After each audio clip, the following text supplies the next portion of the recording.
Most hunters step into the tower to become legends, but this man only wants to cover his rent and stay hidden under his blankets. Then one morning, he wakes to find that his only sharks have not simply vanished. Their cut-off heads are neatly placed at his doorstep, wrapped like presents with pretty red ribbons, introducing the greatest coward ever seen. He has no talent, lives with crushing anxiety, and avoids danger as if it were a deadly plague. But the system drags him into a deadly game with one rule: summon spirits to fight in his place. The problem is that these spirits are not heroes. They are S-rank madmen, and he is forced to keep track of their satisfaction ratings like a driver trying to please serial killers. He attempts to fail on purpose so he can stay unnoticed, but his summons twist his orders and end up erasing entire floors in seconds, smashing every record ever made. Now the government is after him, the world believes he is some kind of god, and he is terrified out of his mind. No one is prepared for the accidental rise of this weakling who ends up waking the wild beast inside himself. The story opens in a neighborhood that looks completely abandoned by hope. It is the kind of place where studio apartments feel like storage boxes, and the people nearby spend their days shouting over stolen shoes or simply complaining about the filthy air. Moving through this miserable setting is the protagonist, Banju Hayuk. At 25 years old, Hayuk is living the dream, if that dream were a full disaster made of poverty. He is balancing 3 part-time jobs as a cashier, a waiter, and a day laborer, yet his bank account is still nothing but an empty ruin. He sits inside his 180-square-foot rooftop apartment, eating cheap instant ramen for dinner once again. He understands the truth. He is sinking in debt. He has no special talent at all, and the only thing he owns is a body that still has not given in from pure exhaustion. He has already accepted that he is a miserable failure with no real future ahead of him. But because the universe enjoys making a joke out of him, a blue system notification suddenly appears right in front of his face. It tells him that he has awakened. Hayuk nearly chokes on his noodles. He stares at the floating message, wondering if his mind has finally broken. An awakening is supposed to be a winning ticket, a chance to strike gold and change everything. But he is not stupid. He knows the tower is not some playground. It is a place where people are ripped apart by monsters, crushed by traps, or frozen solid. He instantly regrets, at least in his head, ever giving up his part-time jobs. His thoughts begin to spin out of control. He imagines every possible way he could die. He admits to himself that he avoids conflict no matter what. He is the type who crosses the road just to avoid passing by a construction site. He openly sees himself as a coward. He tries to tell himself that this has to be nothing more than a hallucination caused by exhaustion. He decides to test it just in case, and when he calls out for a status window, horror hits him. The system truly shows him as Banju Hayuk, affiliated with the Black Tower Level 1. His class is Summoner. 3 skills are listed under his name: Designated Summon, Random Summon, and Summon General skills. His eyes stop at the inventory slot, and in that moment he realizes this is horribly real. He reads the explanation for his trait. A summoner can call forth spirits, golems, or demonic beasts. That immediately makes him wonder what kind of summoner he has become. Feeling ridiculous, he chooses to test it right there inside his room. He calls out for a random summon. He expects absolutely nothing. Everyone knows skills only function inside the tower. Using one outside of it should be impossible. He feels stupid for even trying, but then the system responds, confirming that random summon has been activated. A bright purple light bursts through the room. Hayuk panics as a figure begins to take shape.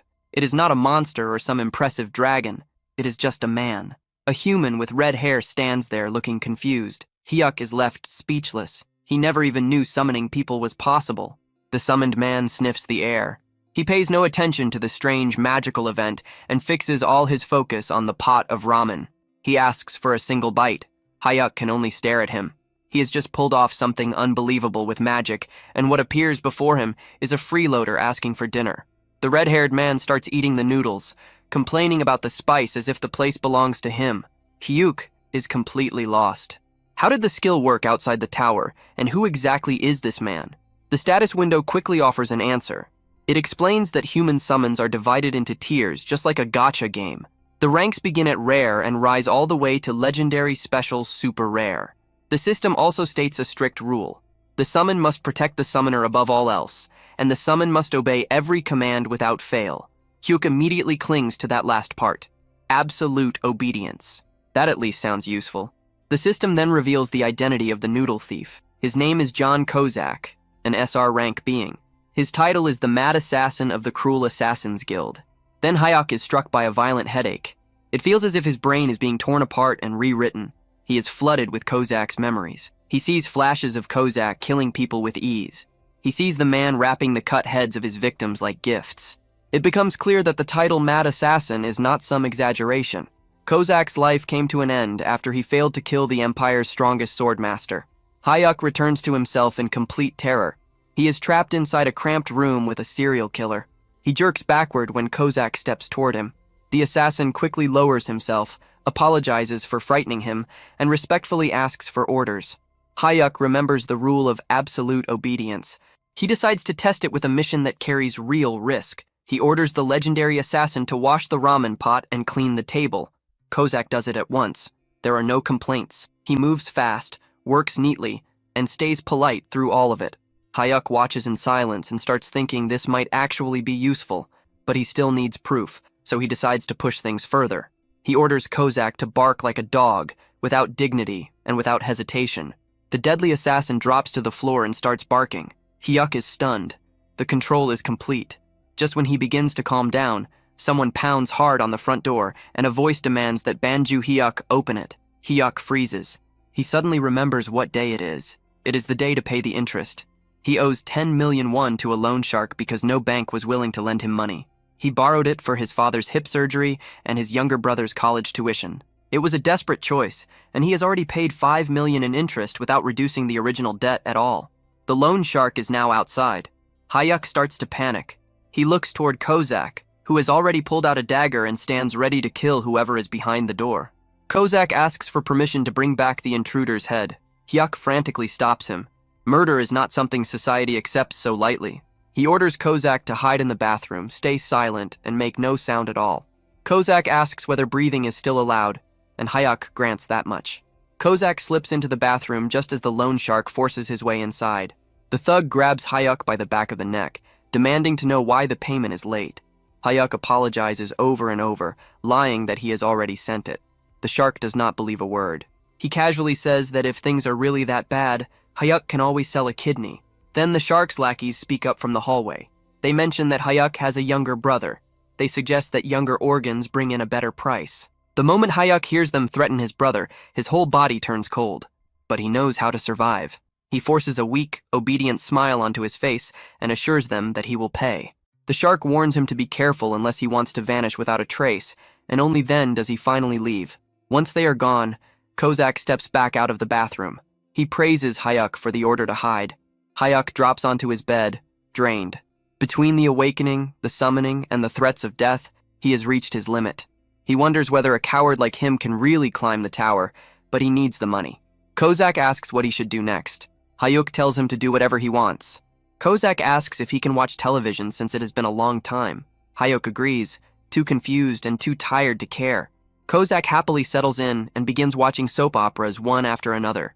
Hayuk lies on the bed and watches the assassin in silence. He starts to feel that having another person around is not so bad. For the first time in a while, the silence is gone, and that alone brings a strange sense of comfort. He slowly falls asleep. When Hayuk wakes up the next morning, the room is empty. The 6-hour summon time has ended. A notification confirms that Kozak has been unsummoned. He rubs his eyes, thinking it might have all been some kind of fever dream, and decides to get ready for work. But then he hears the television. It is still on, showing the morning news. The reporter announces urgent breaking news. Earlier that morning, the office of a private lending company called Smile Cash was destroyed. 3 victims were found at the scene, all of them beheaded. Hayuk goes completely still. Smile Cash is the company of his loan shark. The report continues, describing the scene in detail. The most disturbing part is that the victims' severed heads were decorated with red ribbons. Hayuk's face turns pale. The image instantly connects in his mind. He realizes exactly what has happened. He shouts in panic, realizing there was nothing comforting about this situation at all. He did not bring someone harmless into his life. He brought in a deranged killer who went out and butchered his debt collectors while he slept. The news keeps feeding fear into him.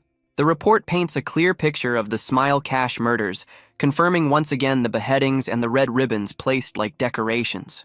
Hayuk knows without a doubt that this is Kozak's doing, and he understands how serious this is. His thoughts spiral out of control.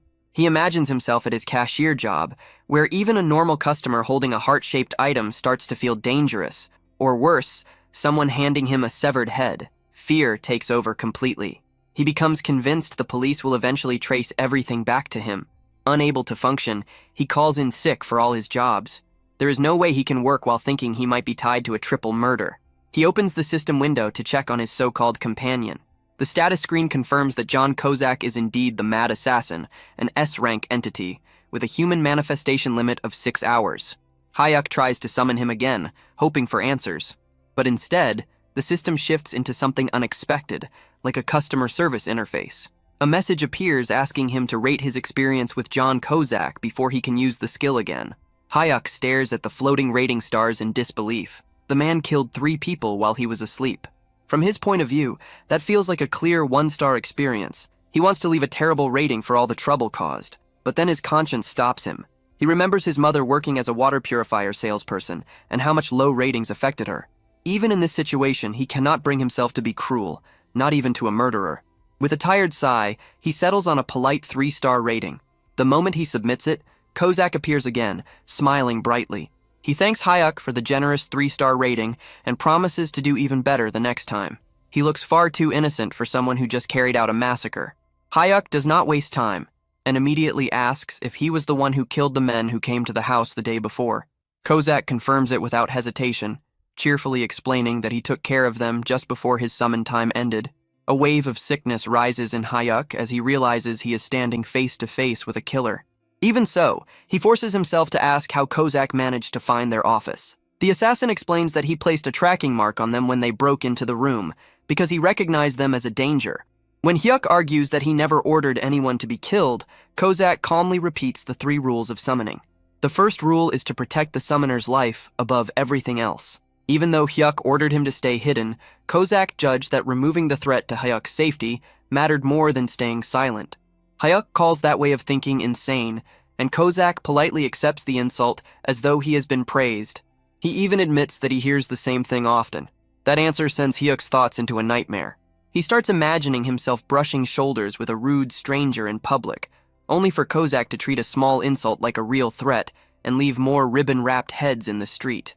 Desperate to put some kind of limit on this madness, Hyuk demands a promise. Unless a knife is literally pressed against his throat, Kozak is not allowed to kill anyone over suspicion alone. Kozak salutes like a loyal soldier and agrees to use his best judgment, which is such a vague answer that it gives Hyuk no comfort at all. Trying to move away from the subject, Kozak asks whether Hyuk has thought about climbing the tower. Just hearing that makes Hyuk's legs shake. He admits that while it could be a huge chance to change his life, he is simply too afraid and sees himself as a coward compared to the so-called heroes who throw themselves into danger.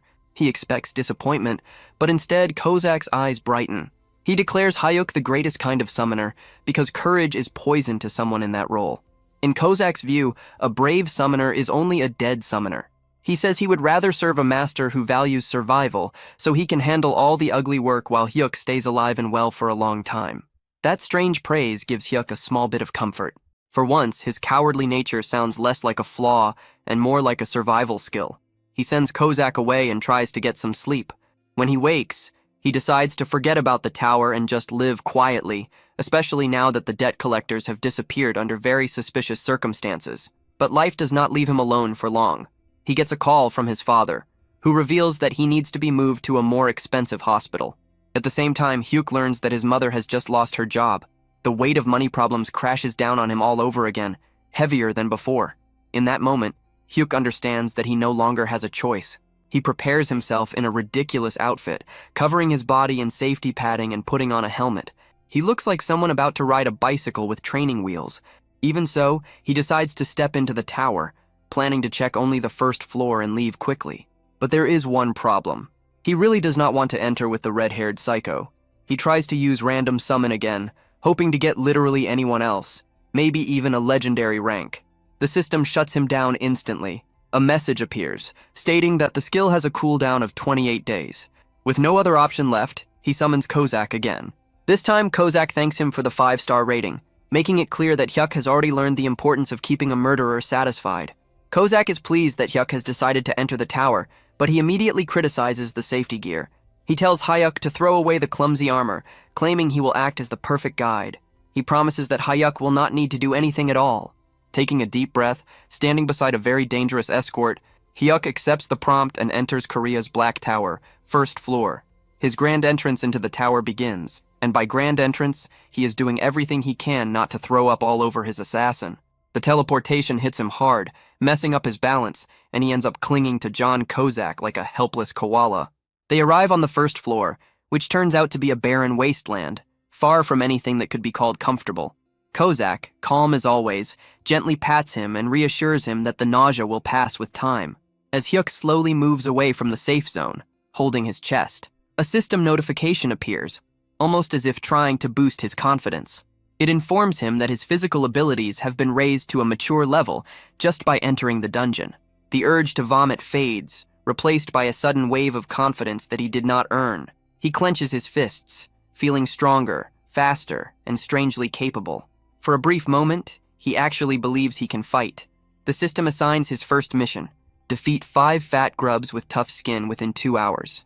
The name sounds bad, and the reality is worse. The creatures are massive beetles, large and unpleasant to look at. Hyuk tries to remember what he knows about them and recalls that they are considered the basic training enemies of the tower. But basic does not mean easy. For a beginner, defeating even one of these creatures usually takes around 30 minutes of desperate effort. They are known for their thick shells that make weapons bounce off without doing much damage.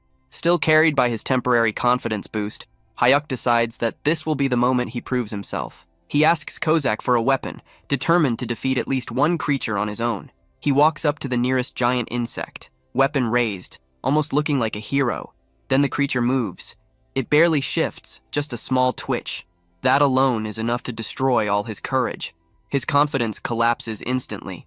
He turns around and screams for Kozak to save him, abandoning any sense of pride in a single moment. Kozak does not criticize him. Instead, he calmly praises Hyuk for making the correct decision to retreat. The assassin moves in, but he does not simply pierce the insect. That would have been far too restrained. He activates a technique called Blade Explosion with C4. Yes, that is exactly what happened. He brings out military-level plastic explosives against a tutorial beetle. A huge blast erupts, dust spreads in every direction, and the insects are not merely beaten, they are erased. Hyuk can only stare in shock as the mission ends in a matter of seconds. The system loses all restraint, granting Hyuk an S++ conquest score and a gleaming platinum badge. Hyuk looks at the rewards and realizes that while others are struggling to survive, he has somehow run into a complete exploit. While Hyuk brushes the dust off himself, a global alert reaches every player across South Korea. It declares that the second floor of the Black Tower is now open. The scene shifts to other hunters, gyms, and bars, where people react in confusion and wonder who could have cleared the first floor that quickly. At the same time, Hyuk is already back at his apartment going through his loot. He examines the magic stone. He had just obtained it. It is a blue crystal essential to modern industry, and even with the market flooded, it is valued at 50,000 won. Hyuk runs the numbers. He had just made 50 grand in 5 minutes. That is more than he earns after days of carrying bricks. He studies the platinum badge, something he has never seen before, but chooses to put it aside for now because the money is the only thing that matters. To mark his sudden fortune, Hyuk orders food delivery. He picks pork trotters, but being a thoughtful master, he chooses the regular version instead of the spicy one. He remembers that the legendary mad assassin has a paper-thin tongue and cannot deal with heat. Kozak is clearly moved by that choice, but still inspects the food with suspicion, asking whether it is spicy. As they eat, Hyuk brings up something that had been bothering him. He asks whether Kozak's old-fashioned and overly stiff way of speaking is normal. Kozak admits that it is a habit he picked up from his former summoner. Hyuk laughs and points out that it makes him sound like someone still caught up over an ex-boyfriend. Kozak says he can change it if it becomes irritating, but Hyuk tells him to leave it because it is honestly pretty amusing. They laugh together over pork and killing, making their strange connection even firmer. Hyuk finally accepts that the tower is not some deadly trap. It is his own personal ATM. The following morning, Hyuk reorganizes his whole life. He decides to leave behind his body-breaking day labor jobs. His new routine is clear. He will work at the convenience store during the day, the restaurant in the evening, and then farm the tower with his assassin summon at night. He calls Kozak out again, and the assassin is nearly shining because Hyuk had given him another 5-star satisfaction score. Kozak explains how the system works. The higher the score, the stronger the buffs become. High satisfaction brings longer manifestation time and can even lead to rank advancement. In simple terms, the more Hayuk keeps his assassin satisfied, the stronger the assassin becomes. It is a perfect deal for both sides. They move on to the second floor. The mission there is to defeat 10 fat grubs known for their quick movement. These creatures are fast. Hayuk starts to worry, questioning whether they can even catch them. Kozak only grins and says he will wrap it up in 3 minutes so they can head back and eat fried chicken. Just as promised, Kozak wipes out the fast-moving bugs. Another S++ rating, another platinum badge, another stack of magic stones. Hayuk realizes the whole thing is ridiculously easy. They do not stop there. They charge into the 3rd floor to face ice grubs. Cleared. 4th floor, cleared. 5th floor, cleared. Hayuk is collecting platinum badges as if they were cheap reward prizes. He notices that he can clear a floor in the same time it takes to make a cup of coffee. After conquering the 5th floor, the system grants him a special reward for collecting 5 platinum badges. It is a trade enhancement. Hayuk reads the notice and his eyes widen. The number of summons he can control at the same time has increased to 2. The coward locks up on the spot. One unstable assassin had already been handling everything without trouble. But now he can bring out 2 of them. The tower is completely unprepared for that. Our boy stares at his status screen. He starts planning his next step like a bargain hunter during a massive sale. He realizes that because of his recent speedrun, he can now manage 2 summons at once. That means he could already have a full group around him. But then he checks the cooldown for his random summon skill and pauses. It is more than 20 days. He decides to think ahead. Instead of gambling on a bad summon now, he chooses to wait until the cooldown resets so he can move with 3 people at once, himself, Kozak, and a fresh meat shield to guarantee maximum safety. He tells himself that this is smart patience, but the truth is obvious. He just wants to do even less than he is already doing. Meanwhile, at the Awakened Management Agency, the government is in complete chaos. A group of deeply stressed officials is trying to figure out who is clearing the Black Tower with an S++ rating. Team Leader John and Section Chief M are sweating hard because Korea's previous best record was a miserable E rank. The director is panicking at the thought that another country might step in and steal this super rookie with better treatment or worse, abduct them. They order a nationwide search for the unknown player, completely unaware that the person they are hunting is currently sitting around in his underwear, eating instant noodles. Back inside the tower, Hayuk and Kozak are treating the 8th floor like a casual stroll. They go up against red-horned frog warriors, and before Hayuk can even react, Kozak has already turned them into sliced meat. Another floor falls, followed by another S++ rating and yet another platinum badge. Hyuk grumbles that the hardest part of his day is not the fights, but the dizziness from entering the tower. Kozak reminds him that things only become serious after the 10th floor. Feeling unusually generous, Hyuk decides to reward his loyal killer. He pulls out his wallet and tells Kozak to go outside, enjoy himself, and eat something good in the real world. Kozak rejects the idea immediately. He refuses to leave his summoner's side, holding on to absolute loyalty. Hyuk exhales and decides that if they cannot go out, then the celebration will come to them. They order chicken and Kozak becomes visibly excited, almost shaking with anticipation. While Kozak is focused on the food, Hyuk checks his inventory. He notices 5 tower-only healing potions and plans to hand them to Kozak later. But the real value lies in the stack of magic stones. He runs quick numbers in his head and realizes he is holding more than 3 kilograms of magic crystals. If he sells them, the total would pass 1 billion. In just 1 week, he goes from having nothing to becoming a billionaire, and he does it without putting in any real effort. By the 10th day, the routine is locked in. Hayuk works his cashier shift, then returns home to wipe out monsters. He gives Kozak another 5-star rating, which extends the assassin's active time by an extra hour. Kozak forms a heart shape with his arms to show appreciation. The gesture looks both harmless and disturbing coming from someone who makes a living cutting heads off. They step into the 10th floor, and Hayuk immediately senses a difference. Mana floods his body, and he describes the feeling as something wild and untamed. The rush gets to his head, and he decides he wants to take part in the fight this time. Kozak reacts with clear alarm, thinking that even a single scratch on Hyuk would force him to punish himself. Hayuk ignores the concern, driven by pride, since the enemy is only a large insect. The monster appears, and in a brief moment that looks like skill, or perhaps Kozak acting too fast to see, the creature is cut in half instantly. The system announces the 10th floor has been cleared and drops a large amount of rewards for Hayuk. Because he has gathered 10 platinum badges, the system grants him a special option. He can copy 1 skill from a summon. The choices include strong attack abilities like Blade Explosion and Poison Dagger. A normal person would go for damage. Hyuk chooses Shadow Step without hesitation. Kozak questions the decision, and Hyuk admits it is the best option for escaping. Kozak supports the choice, treating it as smart thinking since survival comes first. Hyuk then tries to use his new teleport skill inside his living room, jumping around like a restless animal, but nothing happens. He realizes too late that skills cannot be used outside the tower and ends up looking ridiculous, bouncing around his apartment like a fool. Once he is finally ready to turn his loot into cash, Hyuk contacts the Awakened Management Agency to sell his magic stones. To him, it is only a simple business deal, but to the agency, this is the clue they have been waiting for.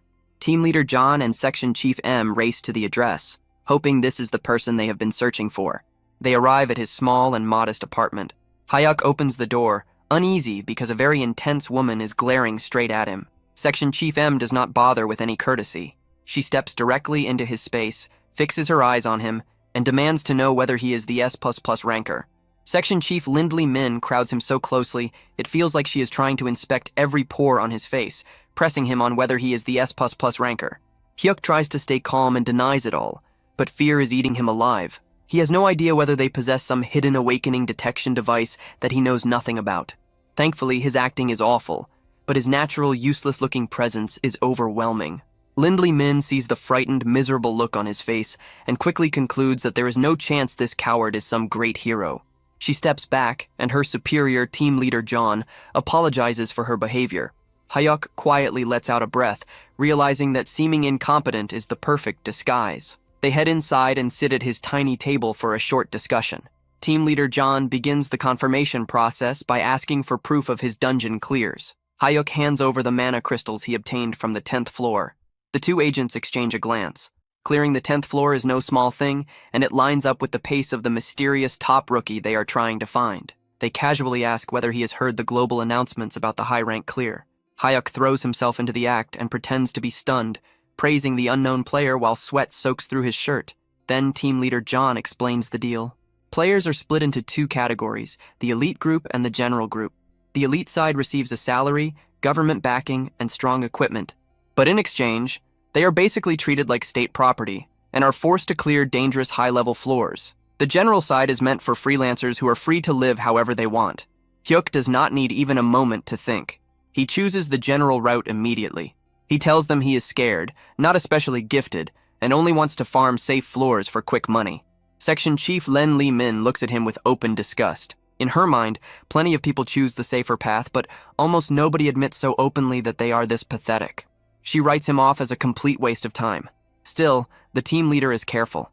He asks Hyuk to enter the tower right there as one final step to confirm everything. Hyuk agrees, but he already understands what they are trying to do. They want to measure the time.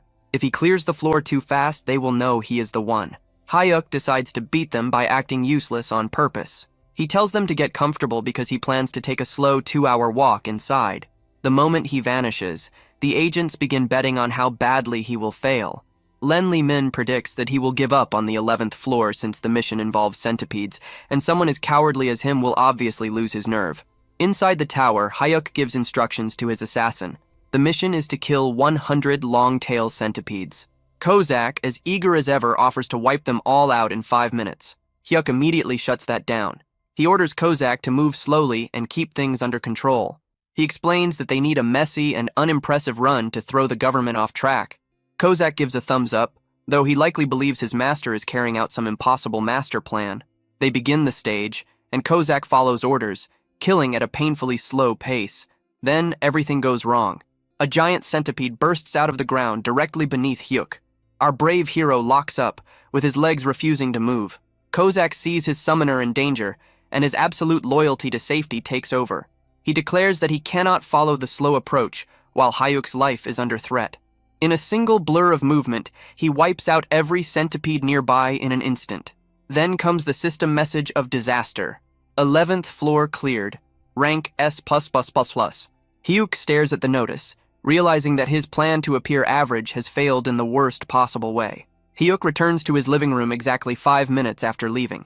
The agents are staring down at their phones, which have just received the global notice of the clear. They look at Hyuk. Hyuk looks back at them. The timing says everything. There is no way out of this one. The moment he understands that his cover is gone, Hyuk's attitude changes. He summons Kozak, who appears behind him with a threatening presence. Hayuk looks at the two shaken government agents and says that he truly did not want to come to this, but now they have to be silenced. It seems our coward is about to step into his villain phase. The scene resumes with the coward Banju Hyuk, trapped inside a terrifying fantasy of his own making. He watches in horror as his assassin, John Kozak, takes the earlier order to silence them far too seriously and kills the government agents right there in the living room. Hayuk is on the verge of screaming, but then reality returns. The agents are completely unharmed, still breathing, and very much alive. It had only been Hyuk's wild, paranoid imagination spiraling out of control. The only thing truly dying in that room is Hyuk's pride. Sweat pours off him, and Section Chief Lin Lehman asks whether he is all right, assuming he is going through some kind of panic episode. Team leader John blames the sweating on a persecution complex, which is really just a cleaner way of calling him a complete nervous wreck. Hayuk quickly says he is fine, just to keep things moving. Team leader John wastes no time and gets to the point. He knows Hayuk is the one who cleared the 11th floor at record speed because the timing was far too exact to be random. Hayuk tries to deny it, saying something absurd about excellence being contagious or some other nonsense just as ridiculous. But the strained laugh he forces out is so awkward that it convinces absolutely no one. Now that the act has fallen apart, the team leader pushes a contract across the table. But this is no ordinary deal. It is the highest elite contract. It comes with an annual salary of 12 billion won, provided housing, VVIP treatment, full security protection, and legal immunity. It is basically permission to live like royalty, and any sensible person would have signed it without hesitation. But Hayuk looks at it and refuses. The reason is simple. He hates attention. He still remembers the stress of a clothing shop owner asking what kind of style he liked, and how he nearly ran away because even that felt like too much social pressure. He is the worst kind of avoidant. He tells them he only wants a normal contract because the elite route means clearing dangerous upper floors, and he has no intention of carrying that kind of burden. He just wants a comfortable life, not a heroic one. Back at the awakened management agency, the director is completely lost. He cannot understand how some low-profile nobody with no ambition could be an S++ ranker. Lindley Min confirms that the timing leaves no room for doubt. The director decides that he does not care whether Hayuk is strange. Talent is still talent. He orders them to drag Hayuk into the elite team by any means, setting up even more trouble for later. Back in the safety of his apartment, Hayuk is furious. He scolds Kozak for moving too quickly earlier, which is exactly what exposed them. Kozak apologizes, but Hayuk decides he has to be strict. He yells that if Kozak ignores orders again, there will be nothing waiting for him. No television, no snacks, only misery. They head into the 12th floor to hunt ice weasels. Hayuk gives an extremely clear order to move slowly. He wants to fail the time limit or at least seem average, so the government will lose interest. Kozak agrees, but then he notices something awful. It is cold. He sees Hyuk shivering and immediately decides that a cold is a deadly illness that threatens his summoner's life. All reason disappears. To get Hayuk back to a warm room as fast as possible, Kozak destroys the weasels instantly. The result is another S++ rank and another platinum badge. Hayuk's plan to look unimpressive is collapsing in the worst way possible. Team leader John calls right away, suspicious of how fast the 12th floor was cleared. Hayuk hangs up and turns all his anger toward Kozak. He points at the television and tells the assassin that he is banned from watching his soap operas. He makes it clear that those who do not follow orders deserve nothing, but the cycle of pain keeps going on the 13th floor. They run into a corridor full of traps. Hyuk worries about all the possible things that could go wrong, but Kozak decides the traps are too dangerous and instantly destroys the whole mechanism to keep him safe. S++ rank achieved. On the 14th floor, they face giant eyeball machines. Kozak decides the sound attacks are too dangerous for Hayuk's fragile ears and wipes them out before they can even make noise. S++ rank achieved. Hayuk gives up. He realizes that whatever is going to happen will happen. Hayuk sits down and starts checking the numbers, then realizes that his failure to look average has one clear benefit. He has earned nearly 8 million won in just 14 days from cash rewards alone. But the true shock is the magic stones. He now has 5 kilograms of them. If he sells everything, he is basically making 1 million won a day. He realizes that a life with a monthly income of 30 million won is now within reach. The very next day, he quits his part-time job immediately. Hayuk summons Kozak and finds the assassin kneeling with his head lowered, grateful that Hayuk still gave him a 5-star rating even after all the disobedience. Hayuk decides to stop resisting what is clearly unavoidable. He tells Kozak that there is no reason to keep holding back since the management office already knows enough, so they may as well speedrun everything. They enter the 15th floor to kill 20 goblin workers. Hayuk is worried because goblins are smart and could run off to call for help. He tells Kozak to stay sharp. Kozak tells him to remain where he is and uses a skill called Step. He moves with such speed and silence that the goblins are killed before they even realize they are dead. Mission cleared. Another S++ rank. Another pile of rewards, including a tower-only healing potion and an owner emblem. Back in his room, Hayuk checks his inventory. He has now collected a total of 15 platinum badges. The system recognizes the milestone and offers him a new reward. He remembers what came before. At 5 badges, he got a second summon slot. At 10 badges, he gained the chance to copy a skill. He stares at the new message, wondering what kind of broken ability he is about to receive this time. Hopefully, it is something that lets him do even less. So the professional coward has now gathered 15 platinum badges, and the system decides it is time to hand him another reward. It gives him the energy shield kit. The name sounds impressive, but in reality, it is just a bracelet that absorbs damage like a magic sponge until it finally breaks. But here is the real point.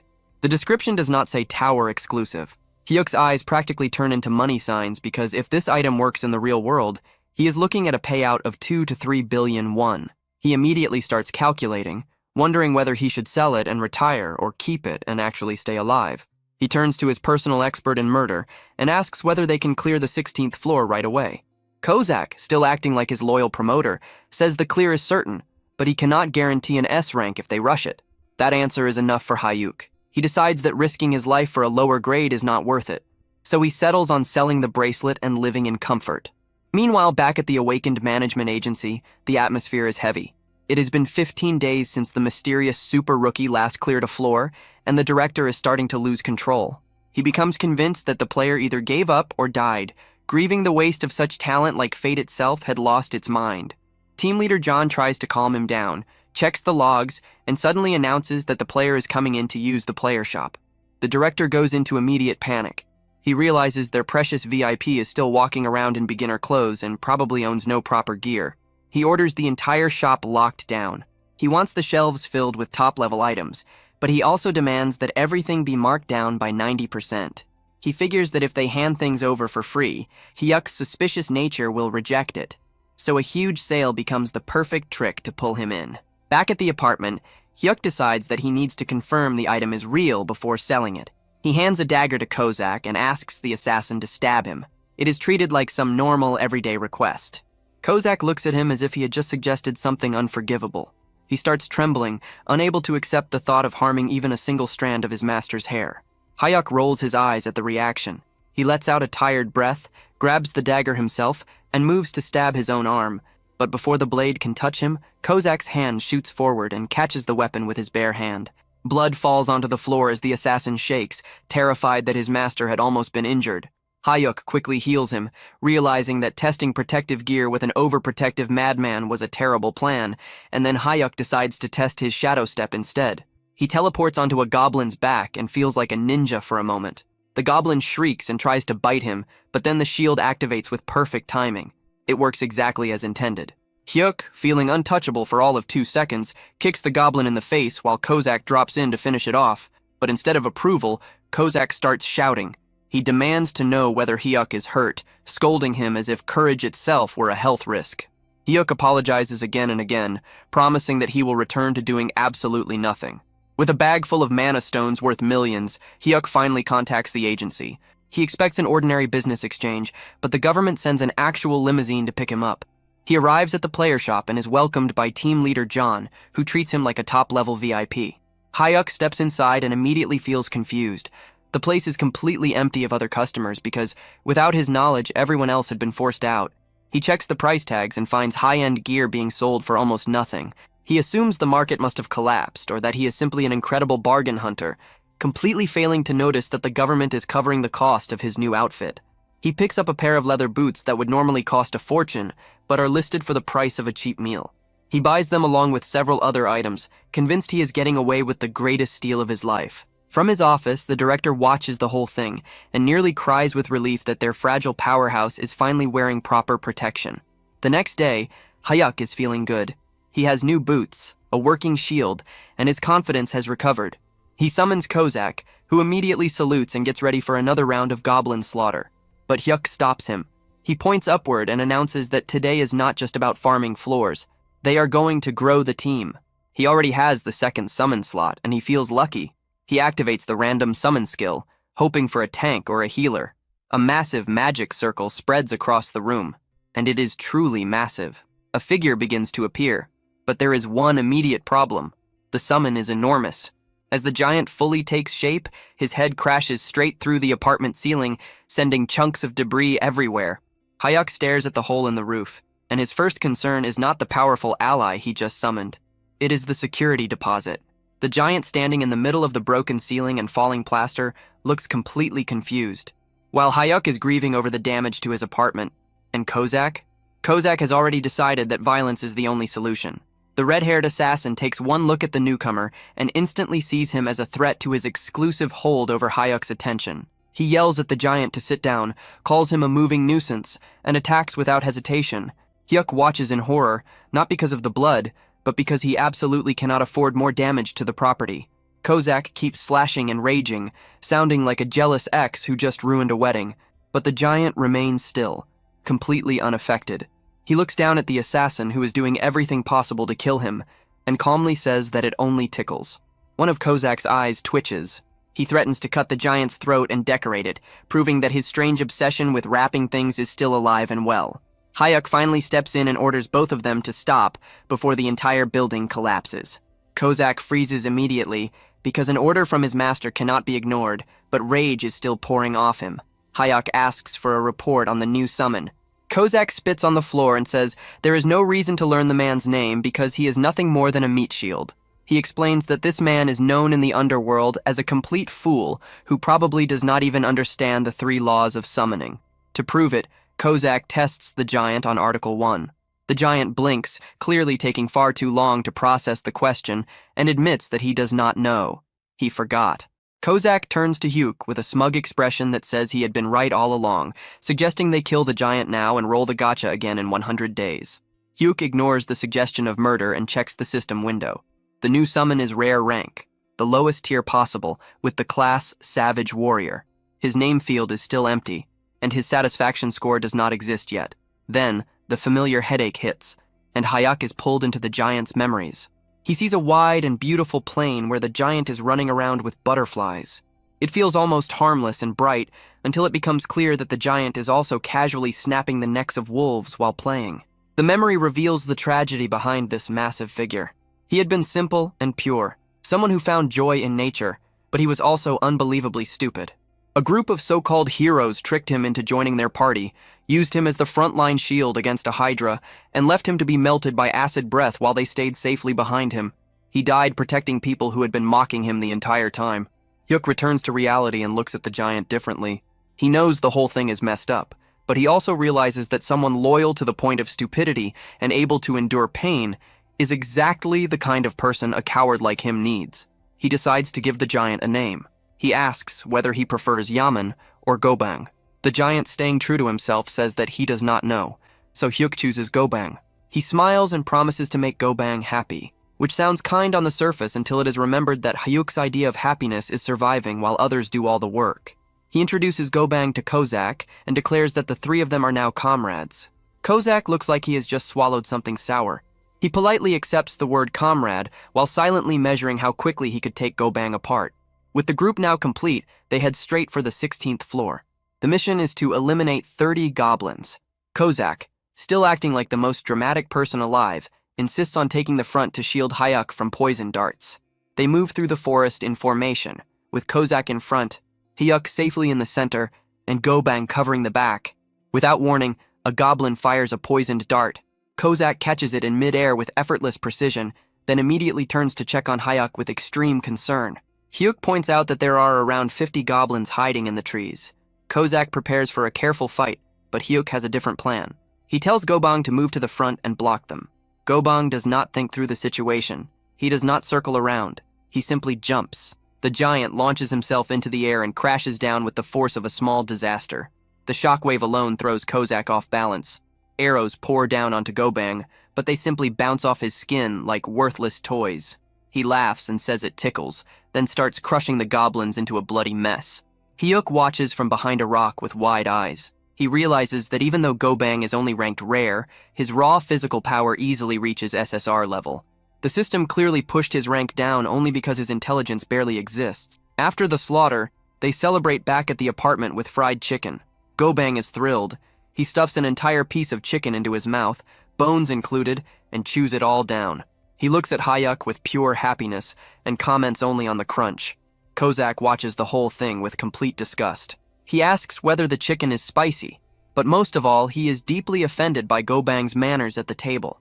Hyuk tries to build some sense of teamwork, telling Kozak that Gobang is family now. Kozak immediately pushes back, questioning why he has to share that title with a bone-eating vacuum. The following day, they head to the 17th floor. Hyuk, feeling the effects of leveling up, starts getting a little too confident. He tightens his fist, feels mana rising through him, and wonders whether that wild force inside him is finally waking up. For a brief moment, he thinks that maybe he should join the fight this time. Kozak crushes that idea immediately. He tells Hyuk to stay in the back because confidence usually ends with death. They come across a full battalion of goblin warriors. These are not the weak, half-naked goblins from before. These ones have shields, armor, and organized formation. A normal player would have to pull them out one by one. Hyuk looks at the army. He looks at his fist full of false confidence. Then he looks at his giant, unstoppable tank. He decides that strategy is for people who do not have something like Gobang. He orders the giant to wipe them all out.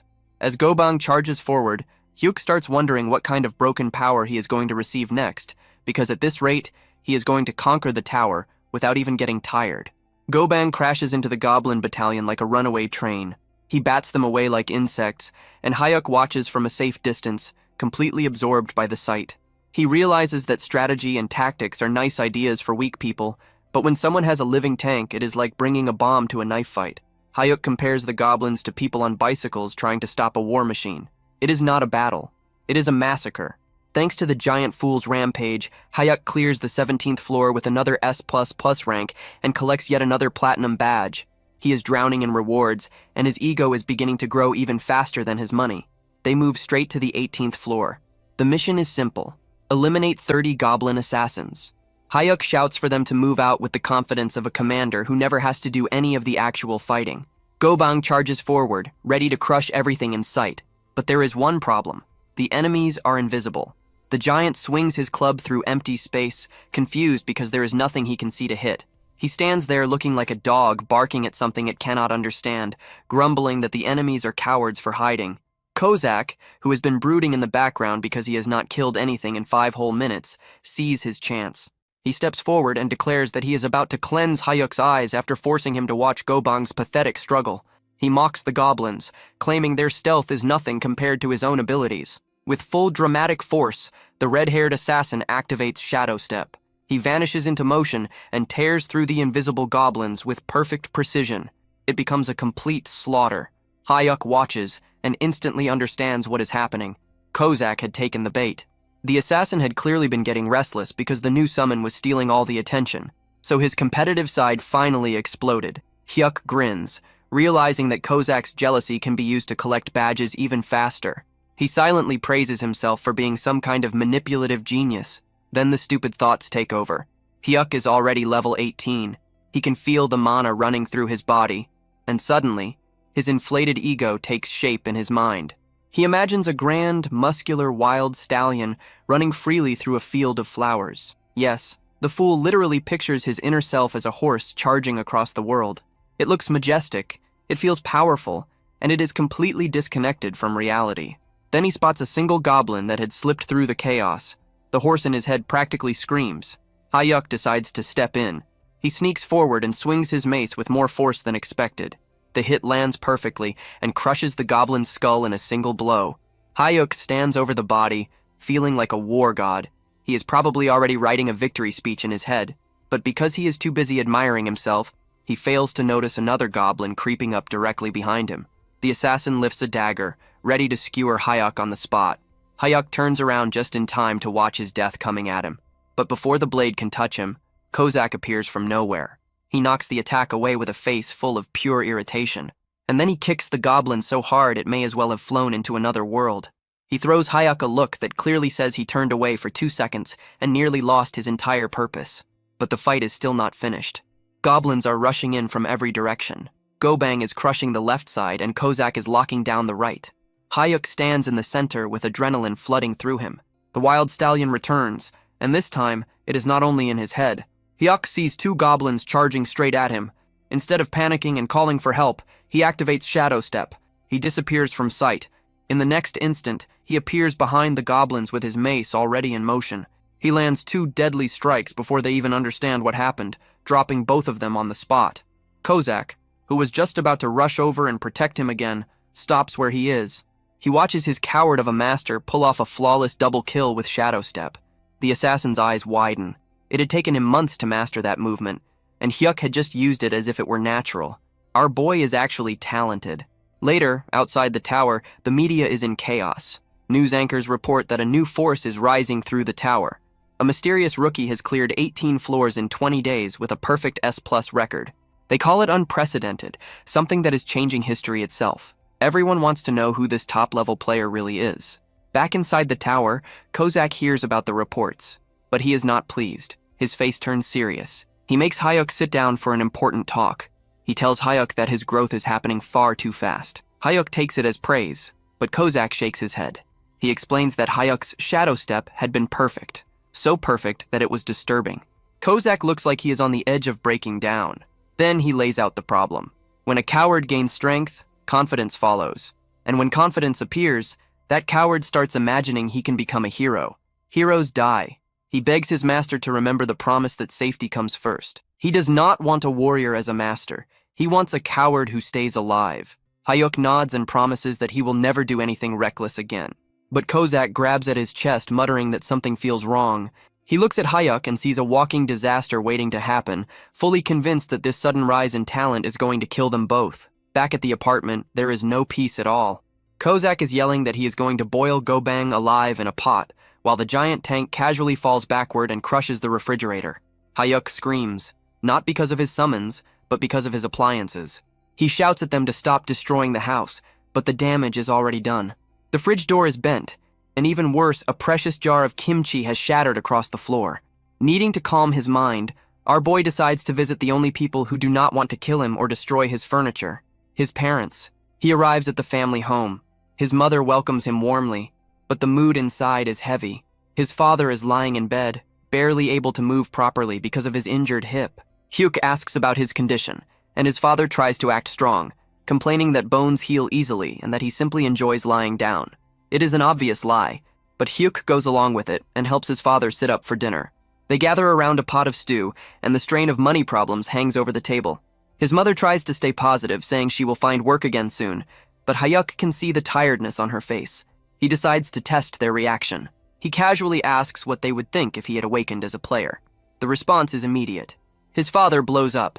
He asks whether that was supposed to be a joke, warning Hayuk that the tower is not some place for games. He says that he may be the kind of man who makes his wife deal with cockroaches, but he would still rather stay poor forever than watch his son die in a dungeon.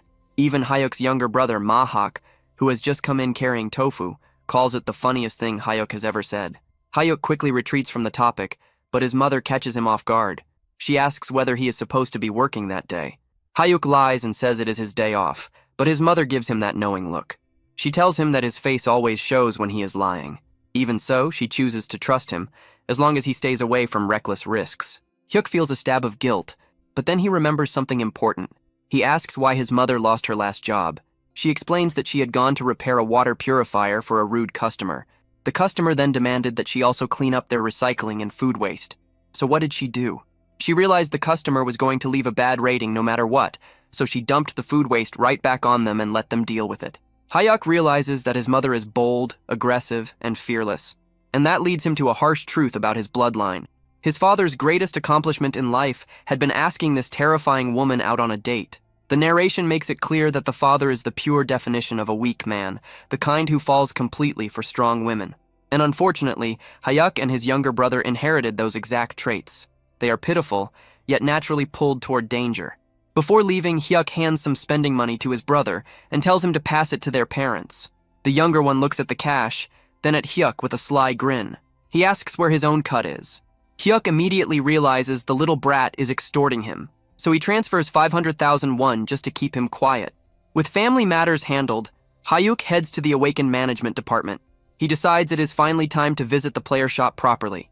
The moment he steps inside, stress hits him. There is a female employee there, and too many people are nearby. His social anxiety starts rising fast. The employee shows him a shield worth 100,000 won. Hyuk nearly dies on the spot and thinks the price is far beyond what he can handle. He asks for something cheaper. She then shows him a proud handshell priced at 40,000 won. Hyuk thinks it fits him perfectly, mostly because it is cheaper, and because he wants to escape that interaction as quickly as possible. He buys it and runs, thinking that talking to store employees is harder than fighting goblins. On his way out, a man approaches him. The man introduces himself as Joey Hosak, a player who has already climbed through the 30th floors. He is handsome, friendly, and carries himself like someone who belongs there. He offers help in case Hyuk ever runs into trouble. Hyuk watches him leave and feels a stab of jealousy. He admires the man's social confidence and assumes someone like that probably even has a girlfriend. Back at the apartment, Hyuk checks his stats. He is level 19. He summons Kozak to show off the new gear. Kozak reacts with complete disbelief. He questions whether Hyuk really needs a shield when he already has a bodyguard. Hyuk insists that survival always comes first. He makes Kozak promise that if things go wrong, he must throw the meat shield, meaning go bang, into danger so Hyuk can escape safely. Kozak agrees without hesitation, saying he would gladly sacrifice that bastard before sacrificing himself. Then he suddenly catches a scent. Dumplings. Hyuk had brought food as a bribe, but in the middle of chewing, Kozak suddenly stops. He asks whether Hyuk has made an enemy of someone. Hyuk is confused, but Kozak says that an overwhelming killing intent is coming from outside the door. Suddenly, the door is kicked open, breaking the lock. A man steps inside holding a pistol. He smirks as he recognizes Hyuk from the player shop. He calls Hyuk a loser and complains about how difficult it was to track him down. He raises the gun to Hyuk's head, demanding the bracelet and ordering him to open his inventory before pulling the trigger. Hyuk looks at the weapon, but there is no fear in him. He looks at the man with quiet pity. In his mind, this person is already as good as dead, because while the attacker is focused on threatening the weak target, he completely fails to notice the red-haired assassin moving through the shadows behind him. A brief pause settles in. The armed intruder is currently lost in the most delusional moment of his life. He believes Hyuk has frozen in fear, confident that the so-called coward will hand everything over without resistance. He continues his threats, but before he can finish, the red-haired killer moves. In an instant, the man is slammed to the ground, his entire momentum erased before he even understands what happened. The attacker lies there, confused, unable to grasp where the second person came from. Hyuk lets out a breath and feels a rare sense of relief. For once, his assassin understood the situation and chose to knock the target out instead of turning the room into a mess. The assassin questions whether Hyuk truly thought he would act carelessly, but the focus quickly shifts. They realize they have captured an item broker. These are the kind of people who hunt players outside the tower, because once they return to the real world, they are nothing more than normal civilians. Hyuk understands immediately that without his personal bodyguard, he would have ended up dead and robbed. The assassin begins planning how to dispose of the body somewhere far away, but Hyuk shuts that down instantly. He insists on handling it the easiest and most legal way by reporting it to the police. Meanwhile, at the management office, the director is still in despair, unable to accept that Hyuk only bought a mace and a shield instead of allowing them to equip him with top-level gear. They have already classified him as a melee-type player, but even with defensive items, they are worried about whether he can survive. Then suddenly, the already stressed director receives an urgent call about the break-in and explodes into full administrative fury. He runs through the building in a panic, terrified that if anything happens to their star rookie, he should have forced him to sign the elite contract from the very beginning. By the time the government official arrives, the police are already dragging the gunman away. The criminal is desperately trying to act like the victim, shouting that he was actually the one who had been kidnapped, but Hyuk has no patience for that nonsense. He is more worried that he might get dragged to the station too, afraid that his whole loser act is somehow about to end with him in jail. But then the overworked director steps in like some kind of guardian figure, or at least like a furious manager with no patience left. The robber recognizes him and immediately begs for help. The director answers with a clean punch straight to the face. He cancels the man's player registration on the spot, refusing to hear a single excuse from a level 34 criminal. He orders the police to take him away, knowing that once the higher authorities get their hands on a repeat offender like this, no shady liar in the city will come near him again. Once the garbage has been removed, the director turns back to Hyuk with an expression honestly more frightening than the gunman's. He apologizes over and over for the failure in security and swears to protect him, even if that means pushing more contracts on him later. With the situation finally settled, the red-haired assassin appears again, asking whether anyone else needs to be executed today. Hyuk has to firmly tell him to stop searching for people to punish and to put away the daggers. It is time to return to farming floors. So they head to the 19th floor to deal with 30 goblin shamans. These enemies are dangerous because they can keep firing off curses and flaming arrows, but their giant meat shield comes up with a very simple answer. He just yells. He releases a sonic roar so loud that it literally blows the magic curses away, proving once again that being a brute is a perfectly valid strategy. The red-haired assassin sees this and immediately gets competitive, telling the giant that they need to clear the floor as fast as possible so their master does not have to lift a finger. They throw themselves into a killing spree so efficient that Hyuk does not even get the chance to swing his mace before the mission clear message appears. He is left wondering whether they finish that fast just to keep him out of the fight, but he cannot complain when it ends with another high rank and another platinum badge. At last, they reach the 20th floor, the dreaded Talon Evaluator. This place is a complete nightmare made of scouts with poison needles, tactical warriors, and massive hobgoblins. The red-haired assassin tries once again to put their master on the sidelines, telling him to stay somewhere safe while the summons handle the mission and the 100-goblin kill count. They begin setting up a plan, with the giant meat shield meant to draw all the attention while the assassin moves in to finish the targets. But Hyuk is tired of standing around like a spectator. He decides that this time he will not sit back and watch, activating Shadow Step and throwing himself straight into the middle of the chaos. He jumps right past the giant tank and rushes forward, leaving both summons completely stunned that their cowardly master has finally chosen direct violence. Our shut-in hero then drifts through a very miserable path of memory, reminding everyone that he has been a full-time human doormat since childhood. His past is not the kind that builds legends. He had been such a harmless child that other kids probably felt like stealing his toy car was doing society a favor. By middle school, he had already become a ghost in the cafeteria, perfecting the skill of eating alone while blending into the background like part of the wall. He had been so afraid of dealing with people that he could not even look school bullies in the eye. But somehow, spending a lifetime as part of the loser class turns out to be excellent training for climbing the tower. He figures that monsters are easier to deal with because they do not have messy social games or feelings to wound. To him, they are easier than a group of cruel teenagers. In his mind, this is nothing more than a deadly video game mission, except the risk of dying is real, and there is no second chance. Back in the chaos of the 20th floor, the professional coward finally stops acting like a glorified supporter and activates Shadow Step. He is moving so quickly that even the red-haired psycho who serves him is impressed, watching him race across the battlefield like some overcharged ninja. For one brief, shining moment, he actually looks like someone who knows what he is doing, dropping several goblins with surprising speed and efficiency. But the success does not last long, because the little green pests start piling onto his back like a pack of filthy, frantic children. He loses every bit of that cool image immediately, curling behind his shield and praying that his expensive gear handles the problem for him. Thankfully, the energy barrier activates at the perfect moment and keeps him from being turned into a pincushion by the goblin swarm. He realizes almost instantly that he may have become a little too confident for someone whose main talent in life is running from trouble. The moment they see their master getting overwhelmed, the summons finally step in and start doing their job. The red-haired assassin is deeply offended that those filthy creatures dared to touch his master, calling them worthless trash before carving through them like a blade tearing through soft meat. Unwilling to be outshined, the giant meat shield throws himself into the fight and turns the area into total chaos. In the next instant, the system announces that all 100 goblins and the hobgoblin boss have been completely destroyed. The assassin turns toward Hyuk with bright eyes, praising his bold move, while the giant offers an excited, silent thumbs up. Hyuk stands there in awkward silence, realizing that even if he started the battle, his summons were the ones who truly ended it. Even though he barely did anything, the system still rewards him with another triple S rank and another platinum badge.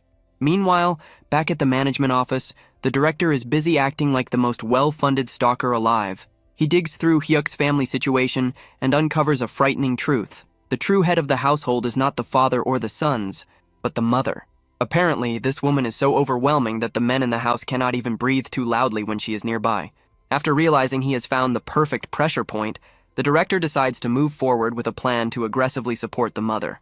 He figures that if the government showers the matriarch with enough favor and authority, Hyuk will end up tied to them by pure gratitude. It is an effective plan, even if it is also a little disturbing. Back in the real world, Hyuk decides to celebrate surviving with a flood of carbs. He orders 12 huge bowls of black bean noodles, which causes the delivery man to look at him with deep sympathy. The man clearly assumes Hyuk is hosting a miserable one-person feast. To make it worse, the delivery worker tosses in one single fried dumpling as a free extra. Hyuk is visibly offended. He just spent a ridiculous amount on noodles, and all he gets is one tiny dumpling and no coupons at all. He starts complaining in his head about how hard it has become to order with coupons these days, proving that even with millions in hand, he is still cheap to the core. He quickly sends the delivery man away and tells his housemates they can come out now. The second the door closes, the apartment turns into madness. The giant meat shield is practically shaking, making the floor tremble from pure excitement over the smell of the sauce. The assassin is just as captivated, staring at the takeout as though it were some sacred object. Hyuk watches the barbarian devour the food and honestly starts worrying that the giant is going to eat the ceramic plate along with the noodles. Ignoring the greed around him, Hyuk decides to check his rewards. He opens his inventory and sees that he has now collected 20 platinum badges, which unlocks a special prize. A platinum random box appears, and Hyuk stares at it, wondering whether his luck is finally about to improve or whether the system is about to throw another strange surprise at him. The professional coward stares at the floating platinum box with the desperate focus of a gambler locked onto a slot machine. The system slowly scrolls through the list of possible rewards, and the choices are enough to make any grown man tear up with happiness.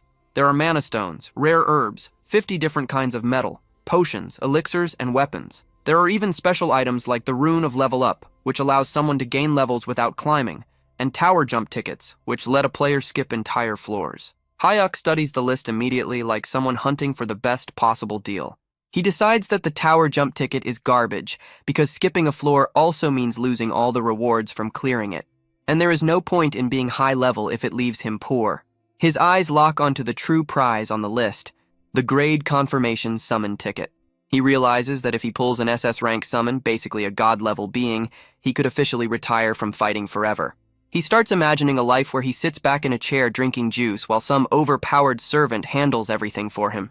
The thought of that level of perfect laziness nearly makes him drool. He prays for a miracle and opens the box. The results are a chaotic mix. First, he gets 10 kilograms of mana stones. Hyuk's eyes practically become money signs, as he realizes that this alone is worth around 5 million won in shiny rocks he can sell whenever he wants. Second, he receives a skill book with the absurd name Cow's Lightning Staff. He thinks it sounds like something pulled from a terrible romance novel, but he registers it anyway because he is desperate to get a proper attack skill. But the third item is the true prize, a Rune of Summon Grade Up. This is a complete jackpot that can raise a summon's rank depending on their potential. He immediately runs into a problem that feels weirdly personal. Should he give it to the red-haired assassin or the giant meat shield? He reasons that the assassin probably deserves it more, since they have shared so many meals together, even if the giant had clearly eaten more of the food. In the end, he decides to keep it for later since their current power is already more than enough. He then decides to test his new Cow's Lightning Staff skill right there in his room. He tries to activate the first form, Lightning Soil Chaser, expecting something dramatic and impressive. But nothing happens at all because, of course, magic does not function in the real world.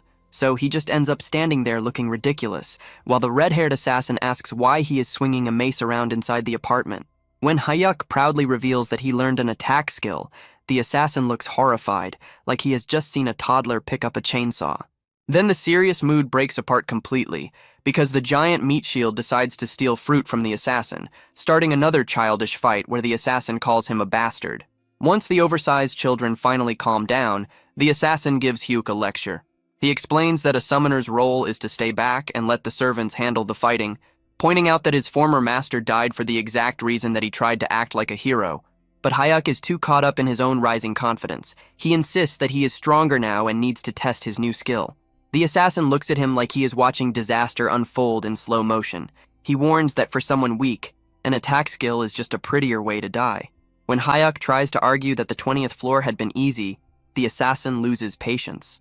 He activates one of the summoning principles, and suddenly the giant meat shield grabs Hayuk in a crushing bear hug, basically taking him hostage for his own protection. The assassin punches the giant for being too rough, but still agrees with the idea. Once they enter the tower, the giant will carry their master like luggage, while the assassin wipes out the floor. Hayuk realizes he has completely lost control of his own summons, so he brings out his final weapon, pitiful pleading. He begs them, throwing away what little pride he has left, just to let him kill a single monster carefully. The assassin lets out a tired sigh, defeated by how pathetic the scene has become, and agrees to let him kill one slow and isolated monster. But if things become dangerous, the deal ends immediately. They head to the 21st floor, the territory of the orcs. The assassin warns that orcs are actually smarter than the giant tank, which the giant instantly rejects. Before the mission begins, the assassin suggests a humiliating training method. He wants Hayuk to practice by hitting the giant 10 times. The giant happily agrees to be used as a target, promising that it will not hurt at all. Hayuk refuses to take part in something that's degrading and threatens to run in alone if they keep mocking him. The assassin gives up, and they begin the mission. Kill 400 orcs in 4 hours. The summons rush ahead and tear through the orcs so quickly that Hayuk realizes the stage will be over before he even gets the chance to draw his weapon properly. Just as panic starts rising over how useless he is about to look, the assassin generously leaves one confused orc alive for him. Hayuk activates Shadow Step and leaps into the air while the orc stares upward in confusion, then brings down Lightning Soil Chaser. It is only a simple downward strike, but the moment it lands, he realizes that despite the ridiculous name, the skill is no joke at all. Hayuk brings his mace down onto the orc's head with a deeply satisfying hit, watches the creature collapse, and feels like a god of war. He starts to think that this whole hero business might actually be too easy, but before he can even finish celebrating internally, the giant meat shield drags him back to reality by casually crushing another orc underfoot and flattening it like a pancake. Hayuk turns toward his summons with a betrayed expression, reminding them that they had specifically agreed to let him at least secure one solo kill. The system has no interest in his complaints, though, and immediately floods him with rewards for clearing the 21st floor, including mana stones, healing potions, and yet another S++ platinum badge. Over the next few days, our hero settles into a smooth routine of rapid monster cleanup. He moves through the 22nd and 23rd floors with the same perfect rating, and by the time they reach the volcanic zone on the 24th floor, he hardly even sweats. Despite the heat, the team remains unstoppable, clearing one floor a day with the efficiency of a machine that never slows down. As he gets ready for the 25th floor, Hayuk realizes that taking down only one orc at a time is starting to feel a little dull, but he knows he still has to build trust with his overly protective summons for now. While preparing in his apartment, our hero decides that it is finally time to act like a generous employer. Realizing he has not given the two of them anything since they joined him, he pulls out a high-grade rune he had collected earlier. The red-haired assassin emerges from the shadows, immediately swearing loyalty and asking whether his master needs something. Hayuk hands over the rune, which turns out to be a grade-up item capable of raising a summons tier. The assassin is so overwhelmed that he actually bites the rune to make sure it is real, his eyes nearly turning into hearts as he realizes he can finally rise to SSR rank. He is close to tears, promising that once he becomes stronger, he will protect his master even better with his new form. Instead of upgrading on the spot, the assassin decides to wait until later that night, so he does not rush the process and end up with some broken new body. To celebrate, he chooses to stay nearby and watch television with Hayuk, though he is already starting to wonder how one show can possibly rerun that many times. As they change channels, Hayuk's heart nearly stops when he sees his mother on the news. She is standing outside with a protest sign in her hands, looking like a one-woman army fighting unfair dismissal and company abuse. It turns out she had been fired from her job as a water purifier manager because she refused to apologize for a customer's unreasonable demands, and she has spent 10 straight days protesting alone while company executives mocked her from their windows. Just as the news shows her reaching the edge of her patience, a polished lawyer from one of Korea's top law firms approaches her. He claims to be involved in a support project for socially disadvantaged people and offers to take her case for free, even promising to deal with the media side of it as well. His mother is suspicious at first, but she chooses to commit fully to the fight for justice.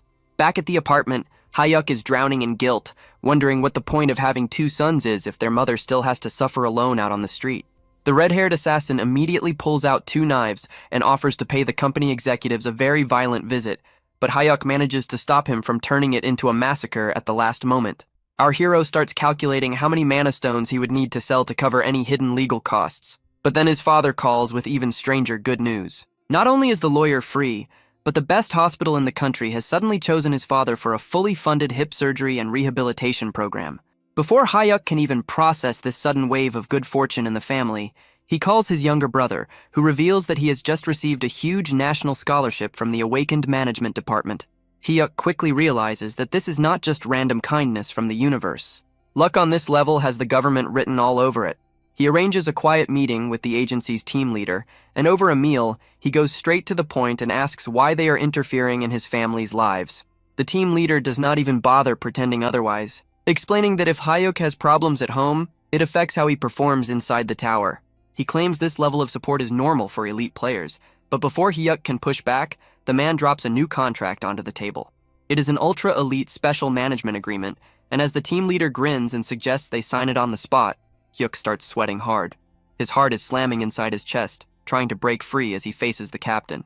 The man is so excited that he looks like he might shake straight through the floor, insisting that Hyuk sign the elite team contract immediately. The professional coward realizes the captain came fully prepared to trap him, but he still tries to stay calm by claiming that he lacks both confidence and talent. The captain rises with the weight of someone delivering a final judgment, questioning whether Hyuk is really trying to act modest after setting records no one has ever touched before. Hyuk has absolutely no answer for that. He knows that pretending to be humble after clearing 24 floors with SSS-level ranks only makes him look like a complete fraud. The captain is practically pleading at this point, bringing up the recent incident involving that bastard Choi. He insists that Hyuk deserves full VIP treatment and the protection that comes with elite status. Hyuk tells him to sit down while he thinks it over. For him, the biggest problem is the mandatory video recording required under elite contracts, because he has no desire to see his homicidal summons turned into online celebrities. The captain has already prepared for that concern, promising that the recordings and security arrangements can be adjusted however Hyuk wants. He offers a high-security residence and even personal guards for Hyuk's family. Just as Hyuk's resistance starts crumbling like an old cookie, the captain drops the final bribe. 2 free houses, one for his family and one for himself. Hyuk's brain nearly shuts down at the thought of free property, but he still manages to ask for a little more time so he can get advice before signing away his future. The next morning, the assassin appears looking like he swallowed a glowing purple light. He has officially advanced from SR to SSR rank, and his new aura is so bright that Hyuk's eyes can barely handle it. Hyuk tells him to tone it down before they talk about the contract offer. The assassin is unexpectedly supportive, pointing out that Hyuk is basically a national treasure walking around in human form and deserves to be treated that way. Still, he has one condition that cannot be ignored. He warns Hyuk to demand full authority over when they enter and clear floors. He refuses to let greedy management filth drag them into danger before they are ready. The assassin explains that if Hyuk simply stays alive and keeps using his random summons, he will eventually be able to call beings that go beyond ordinary human limits. Hyuk's imagination can barely keep up with that level of power, but when he checks the numbers, he sees that his next random summon is still 19 days and some extra time away. After that strategy talk, Hyuk brings out the giant meat shield. The system confirms that both barbarian tanks are now present, but the poor giant immediately starts sweating. The assassin is in full bully mode, showing off his extra 2S ranks like a kid flaunting a brand new toy. The difference between them has become so massive that the giant is actually stumbling over himself in fear, unable to even look directly at the glowing purple assassin. Hyuk feels a bit sorry for his giant tank and decides that the next upgrade will definitely go to him.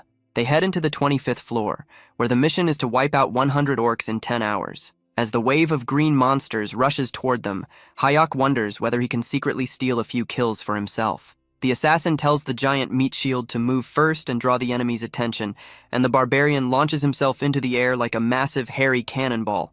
He crashes into the ground and sends orcs flying in every direction like scattered pins. Then the assassin decides to show off the speed of his new SSR rank. He moves so quickly that it feels as if a fighter jet has shattered the sound barrier right beside Hyuk's ear. He unleashes a huge blade explosion that turns the nearby orcs into a brutal burst of fire and steel. When a few surviving orcs try to slip in behind the assassin, they realize too late that they have only struck a clone. The real assassin appears behind them with a decisive ambush skill, ending them in a single clean motion.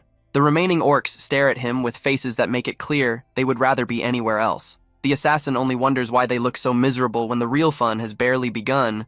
then draws his poison daggers for another round. Hayuk realizes that if he does not act quickly, his own summons are going to leave him with nothing to gain. Even though the assassin wants him to stay safe and do nothing but survive, Hyuk grips his mace and decides he needs to become strong enough that his team will finally stop treating him like dead weight. He decides he cannot stay a burden forever. He rushes an orc, cleanly evades its attack, and drives a hard kick into its back. Drawing on his rising confidence, he unleashes the first form of his primordial thunderstaff. The strike smashes into the orc's head and leaves the monster dead with purple energy bursting from the blow. As more enemies rush in, Hayuk uses Shadow Step to move through the chaos, dodging and attacking with surprising skill. Then the system suddenly delivers incredible news. He has unlocked the second form, Scatter Falling Thunder. Overjoyed, he tests it immediately. The staff releases a blast of lightning that splits into 5 branches, wiping out a whole group of orcs in a bright area attack. The assassin watches the display with eyes so wide they look ready to fall out. He rushes over with tears in his eyes, shouting that unlocking a new skill is no excuse to ignore their strict 1 kill per floor safety agreement. Hayuk instantly starts sweating and stammers out an apology. But then the professional coward experiences a rare flash of defiance. He wonders why he is always acting afraid around his own summons. Straightening up, he boldly declares that while he may be weak in the real world, inside the tower he is an absolute alpha. The assassin nearly breaks down, begging him to put safety first.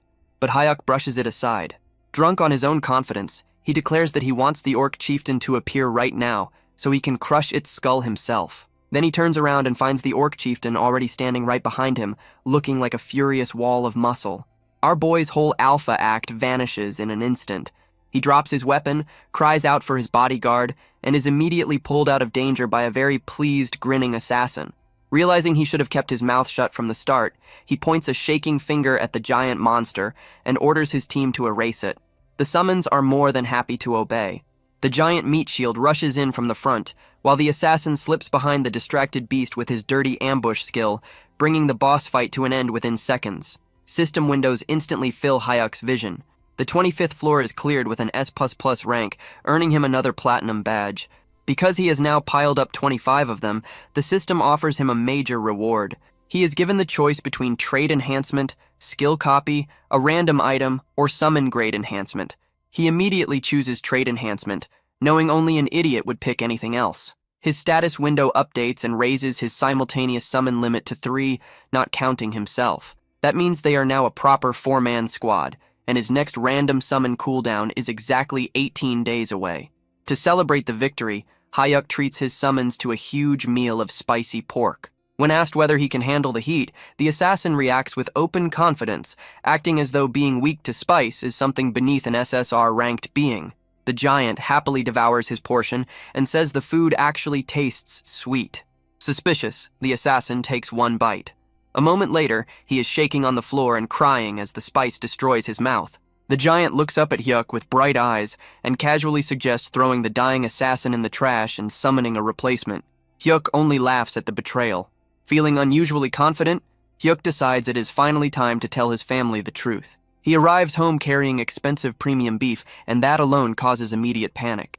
His brother grabs him and demands to know where he got the money, while his mother starts asking whether he kept the receipt so the meat can be returned.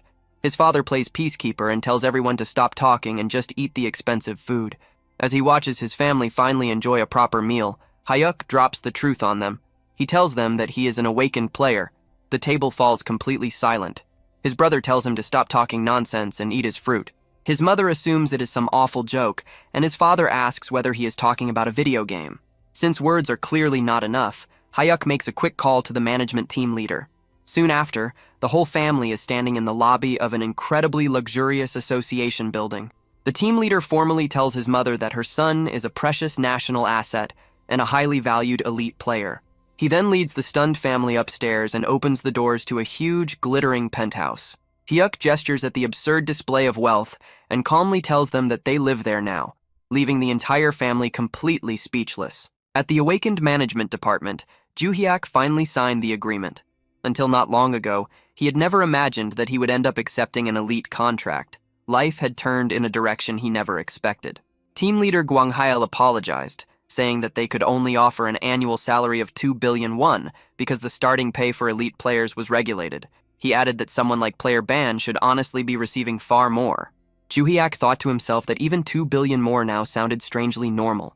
His sense of reality was starting to dull. Then he explained that it had been his own decision.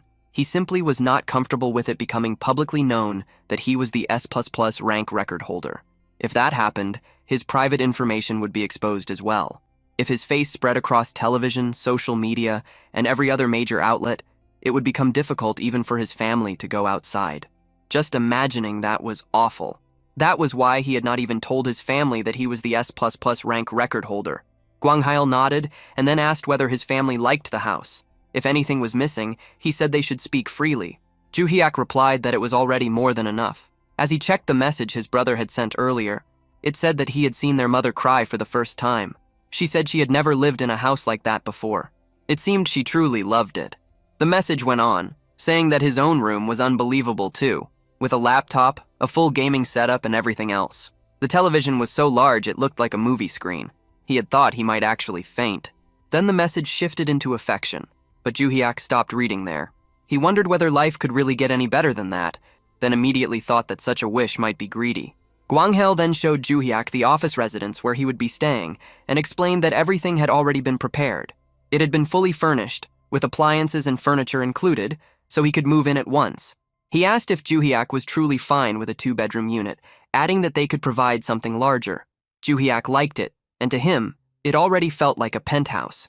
Meanwhile, in the largest penthouse in Korea located in Seoul, a residence owned by a rank 1 player, 2 women were peacefully enjoying the view from the pool. Then a man rose up from the water and broke the calm, asking how long they planned to keep swimming so boringly and whether they should not go out and have some fun instead. This was Juhyuk, the rank 1 player. His trait was all-weapon warrior. He held the highest proficiency across all weapons and possessed many deadly and ultimate skills. At present, he was climbing the highest floors of Korea's Black Tower. He lifted shot glasses filled with whiskey and remarked that 1 glass alone was worth 5 million won. Then he jokingly asked how the liquor tasted. One of the women laughed and said that if the alcohol tasted sweet that day, she might end up drinking all of it. Another woman then said that she had been curious about something. She noted that since he was a top player, he might know the answer. Hugh Keelman asked what it was. She then asked who on earth the record holder was for consecutive S++ clears through the 25th floor. That was all anyone had been talking about lately, and she was genuinely curious. He scoffed and asked what was so impressive about a mere 25th floor. He said he had no interest in some low-level nobody like that, but she kept pushing with a teasing tone, saying that an S++ clear was a world first, and asking whether he truly was not curious that such a player existed in their own country. Another woman tried to stop her, but before she could say more, he suddenly poured whiskey over her head. He coldly told her to keep talking. Then he warned the woman to listen carefully. He asked what she thought would happen if he stopped clearing the 66th floor right now. She froze in place. The Black Tower was currently forming in Gangjeong, but he asked what would happen if it appeared near a major city next time. Would South Korea be destroyed? She shook so badly that tears were almost ready to fall. She apologized, but he showed no mercy. He continued saying that the tower was collapsing because of people like her, with shallow faces and empty words. Then they left. Standing by the window in his room, he muttered that he felt terrible. Seriously. These player-obsessed women kept talking about S++, so he had even started surrounding himself with civilians. But no matter where he went, nothing changed. He clenched his jaw. China had contacted him again that month, just like the month before. They offered 180 billion won a year, a mansion, caretakers, a private jet, and treatment equal to that of a national leader. And Japan? 200 billion won annually, a luxury mansion, and 10 personal maids willing to fulfill whatever he wanted. Yet he had stayed in Korea, clearing the 66th floor, facing the dead for months. And this was the thanks he received? People fixated on some bastard who had only cleared the 25th floor? Ungrateful trash. He wondered whether he should just change nationality somewhere else. The 66th floor was not a joke. The 60th floor marked the start of the undead zone. On the 66th floor, specter masters appeared, ghost-like beings so horrifying that simply looking at them made the body shake. Physical attacks did nothing. Only elemental attacks had any effect. Treating them like the ordinary undead from fiction was a fatal mistake. Only those who had personally experienced that suffocating demonic energy could understand. After a single attempt, 3 full days of rest were needed just to recover from the mental damage. Even with accessories, elixirs, and light element weapons earned from tower rewards, staying alive was barely possible. Clearing the 66th floor would not be possible again for a while. He let out a slow breath, changing nationality. He should not just think about it. He should move forward with it. If he suddenly switched countries, it would throw everything into chaos, right? The deadline was getting closer. The collapse threshold of the 66th floor had already passed the halfway point. In about 3 months, the countdown would begin. The only hope would be him, Hugh Keelman, the top player. But by then, he would not even be in Korea. Those fools could regret it. They could despair. Ungrateful bastards. Back to Joo-hyuk, he ordered 10 fried chickens to celebrate the new house. He apologized to the delivery worker for ordering too much. Living in a player residential complex was unbelievably convenient. Staff handled everything, from management to small errands. Laundry pickup and delivery were effortless, and cleaners were available whenever needed. The building had everything. Restaurants serving 3 meals a day, cafes, gyms, dry cleaners, karaoke rooms, and even a swimming pool. He thought he should have moved there much earlier. Satisfied, he carried the food inside to share with the others. They had just finished the 26th floor mission, eliminating 20 swamp trolls. The swamp made the stage notoriously difficult, but thanks to his shadow skill, everything had gone smoothly. He had even taken one down himself. He stepped into the room and called out, asking what they were all watching so seriously now that the chicken had arrived. On the 100-inch television, a girl group was performing. Even Meatball could not look away. Joo-hyuk recognized it at once. A girl group on a 100-inch TV was dazzling enough to overwhelm anyone. Soon, they started eating. John asked whether they should head straight to the 27th floor the next day. Joo-hyuk agreed. Since they had already started, they might as well push all the way to the 29th floor. John then asked why the 29th. Joo-hyuk explained that they would repeat clears for 10 days. Then, once the random summon cooldown ended, he planned to challenge the 30th floor with a full party of 4. That made John wonder if they were recruiting a new member.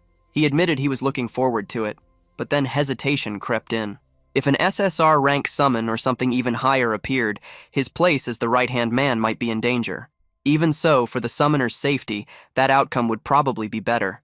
He could not make up his mind. Meanwhile, John Hyuk grinned. Even Meatball started cheering. A new member, more fighting. Team leader Gwang-il then returned. He brought the item that had been requested for player Joo-hyuk, Volcano Orc leather armor. It held heat from flame aura and blocked cold and freezing air. Joo-hyuk thanked him. Gwang-il answered that it was nothing. Supporting elite players was part of their job. Joo-hyuk said he would use it well and return it later. Gwang-il wished him luck on the 27th floor. Then they entered Black Tower, Korea, floor 27. It was famous for its brutal cold. But for Joo-hyuk, it actually felt warm because of his equipment. He asked Meatball whether he was cold. The giant answered that a warrior did not feel cold. Meanwhile, John was visibly freezing. He was nearly frozen halfway through standing there. Joo-hyuk asked whether he should lend him his hood. John replied that he was fine. He said he could suppress the cold with magic. Joo-hyuk let out a sigh. If only he had brains, Meatball would have been a true SSR. John then said that it got better when he moved, and that they should start hunting immediately. He rushed forward. Joo-hyuk muttered that he had thought Mr. Kozak had gone wild because of the cold, but to him it felt like sitting under a heated blanket. Honestly, even moving felt bothersome. Still, he figured he should at least catch one. He moved ahead with Meatball. But within seconds, a notification appeared telling him that he had successfully cleared floor 27. Joo-hyuk blinked in disbelief. Already? John answered in a shivering voice that he had cleared it for his summoner. In truth, he had mostly done it for himself. Then another notification appeared. An item had dropped. It was the tower-exclusive Roland Kingdom Paladin Captain's Holy Sword. It was a two-handed sword, but it was badly worn down. When Joo-hyuk picked it up, it felt extremely heavy. He could not tell what made it better than his current mace. He decided he would store it for now and throw it away later. Tower-exclusive Roland Kingdom Paladin Captain's Holy Sword. Its effects were increased attack power, sacred fire, spirit stability, and higher critical rate when fighting undead. Its limitation was that those effects applied only to undead enemies. Its durability was extremely low, meaning it needed repair after use. Its special feature was a faint radiance that infused both the wielder's body and sword. Joo-hyuk asked Meatball whether he wanted to try the sword, but the giant muttered that a warrior used his fists. Then Joo-hyuk turned to John and asked whether he needed it. John answered casually that the gear he used was wyvern leather armor and dwarven daggers. He only dealt in top-tier equipment. Both of them were stubborn in their own way. Ju Hyuk thought to himself that selling it really might be the only option. He wondered whether he should go back to the player shop. The sword was so old that he had no idea whether it would even sell. Still, before getting rid of it, he decided he should test it once. John told him to go ahead and wished him luck. Ju Hyuk swung the sword twice, and after just those 2 swings, all his stamina was gone. John nodded and praised him, saying it was impressive, exactly as expected of Summoner Ban. But Ju Hyuk answered that he could not even lift it properly, so the praise made no sense. This man truly had no idea when to stop. Even so, John added that he had done well. After all, physical ability was limited outside the tower. Ju Hyuk then asked whether there was really no way to remove that limit.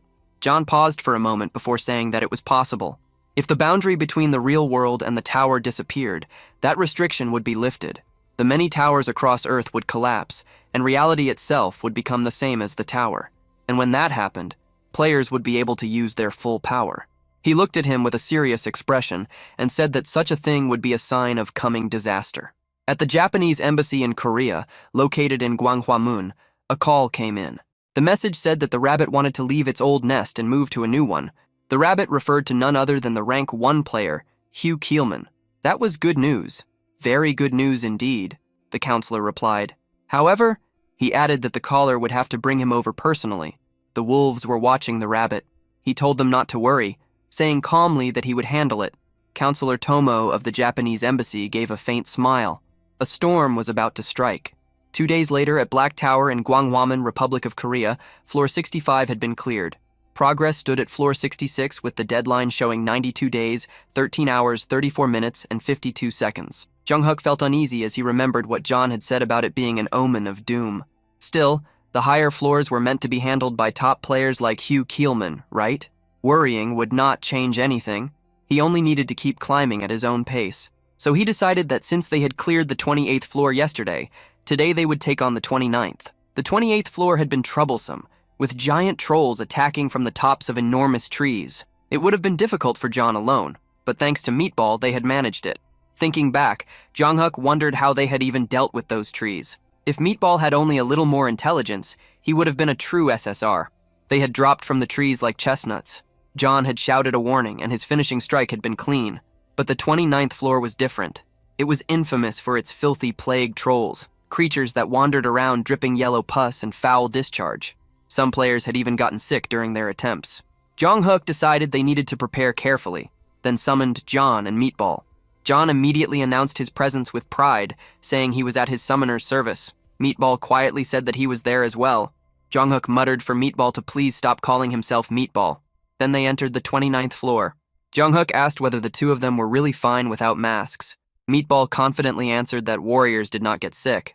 John replied that he was SSR and that wearing a mask only made it harder to breathe and move, so he would simply accept the risk. Surprisingly, because the two of them completely ignored the disease threat, their hunting speed was even faster than it had been on the 28th floor. They cleared it quickly. Afterward, John asked whether they would be having dinner together again that day. Jung-Hook hesitated. Then he apologized. John blinked, clearly not understanding why he was apologizing. Jung-Hook unsummoned both of them and mentally cursed himself as a traitor and a terrible employer. He thought they could spit on him if they wanted. But then his thoughts turned to the new house. If plague got inside it, that would be a disaster. He looked at Meatball. The giant was huge and would spread contamination everywhere. How were they supposed to go back together like that?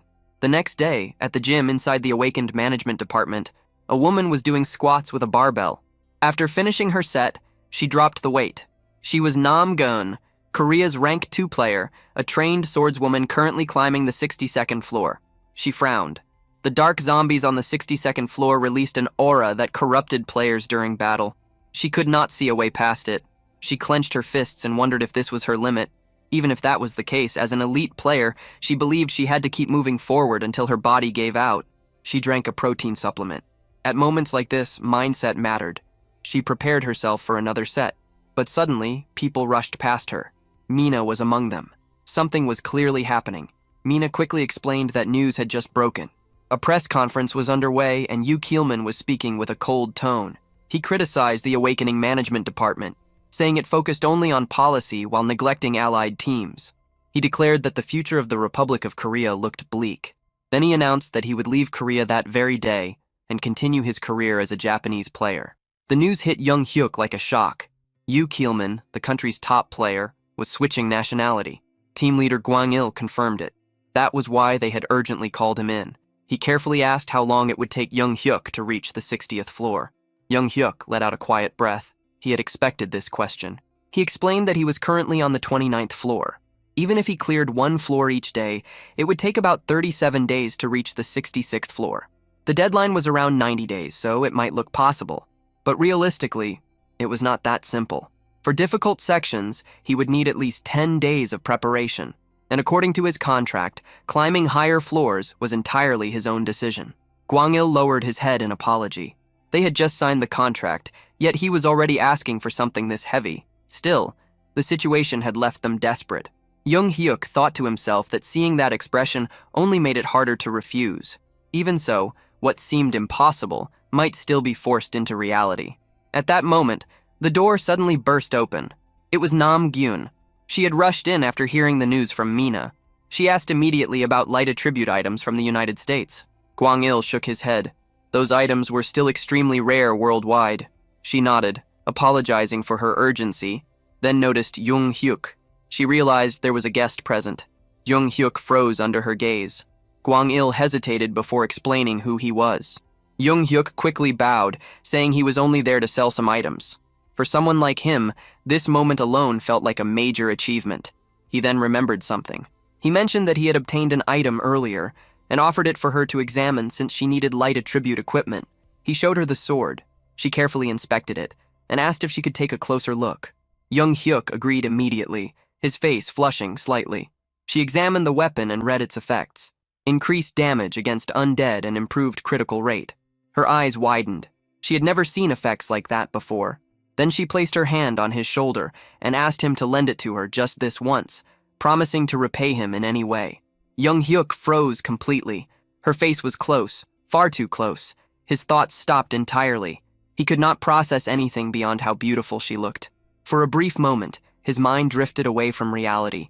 He imagined an impossible future, standing beside her, living a completely different life. But in reality, he was simply standing there, lost in his own thoughts, with an awkward expression frozen on his face. Then she spoke again, asking whether he had just said he would lend her the holy sword. That was when Young Hyuk finally returned to reality.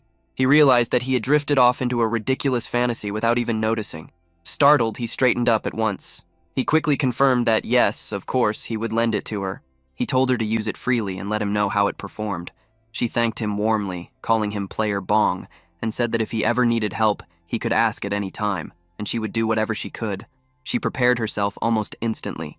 She declared that she would challenge the 62nd floor right away. Gwang-il told her to return safely. As she left, Jung Hyuk wondered whether the sword would actually be useful. He hoped the review would be good enough that he could sell it for a decent price. He had planned to get rid of it anyway, so there was no point in getting greedy now. Still, he could not help wondering how much a holy sword like that might be worth. She entered the 62nd floor. The failure conditions were death or abandoning the mission. The moment she stepped inside, she frowned. The undead appeared immediately. Her whole body tensed. No matter how many times she faced this kind of enemy, she could never grow used to it. The crushing pressure and the suffocating energy that made her want to run away were still just as awful as ever. She activated the holy sword.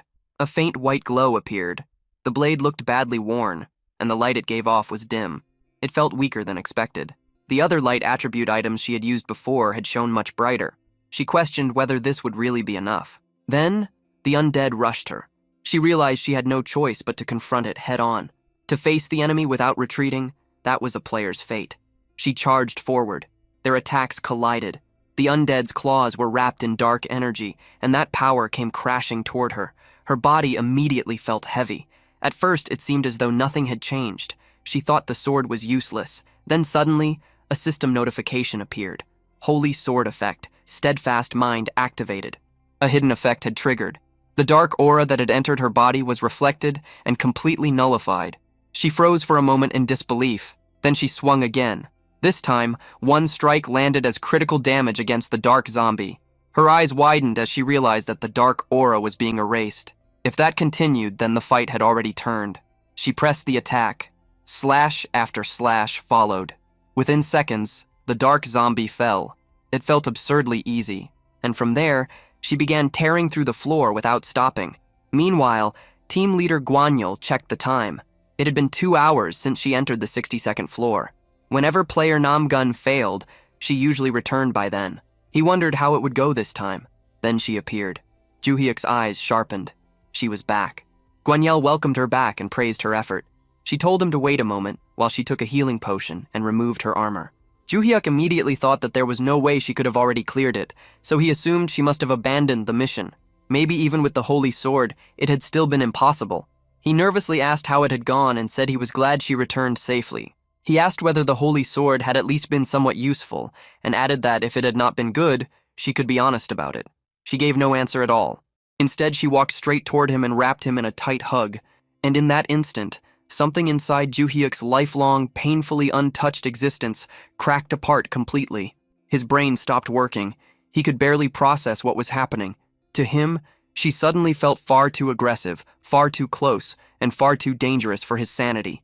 And just like that, his mind slipped straight back into full delusion mode.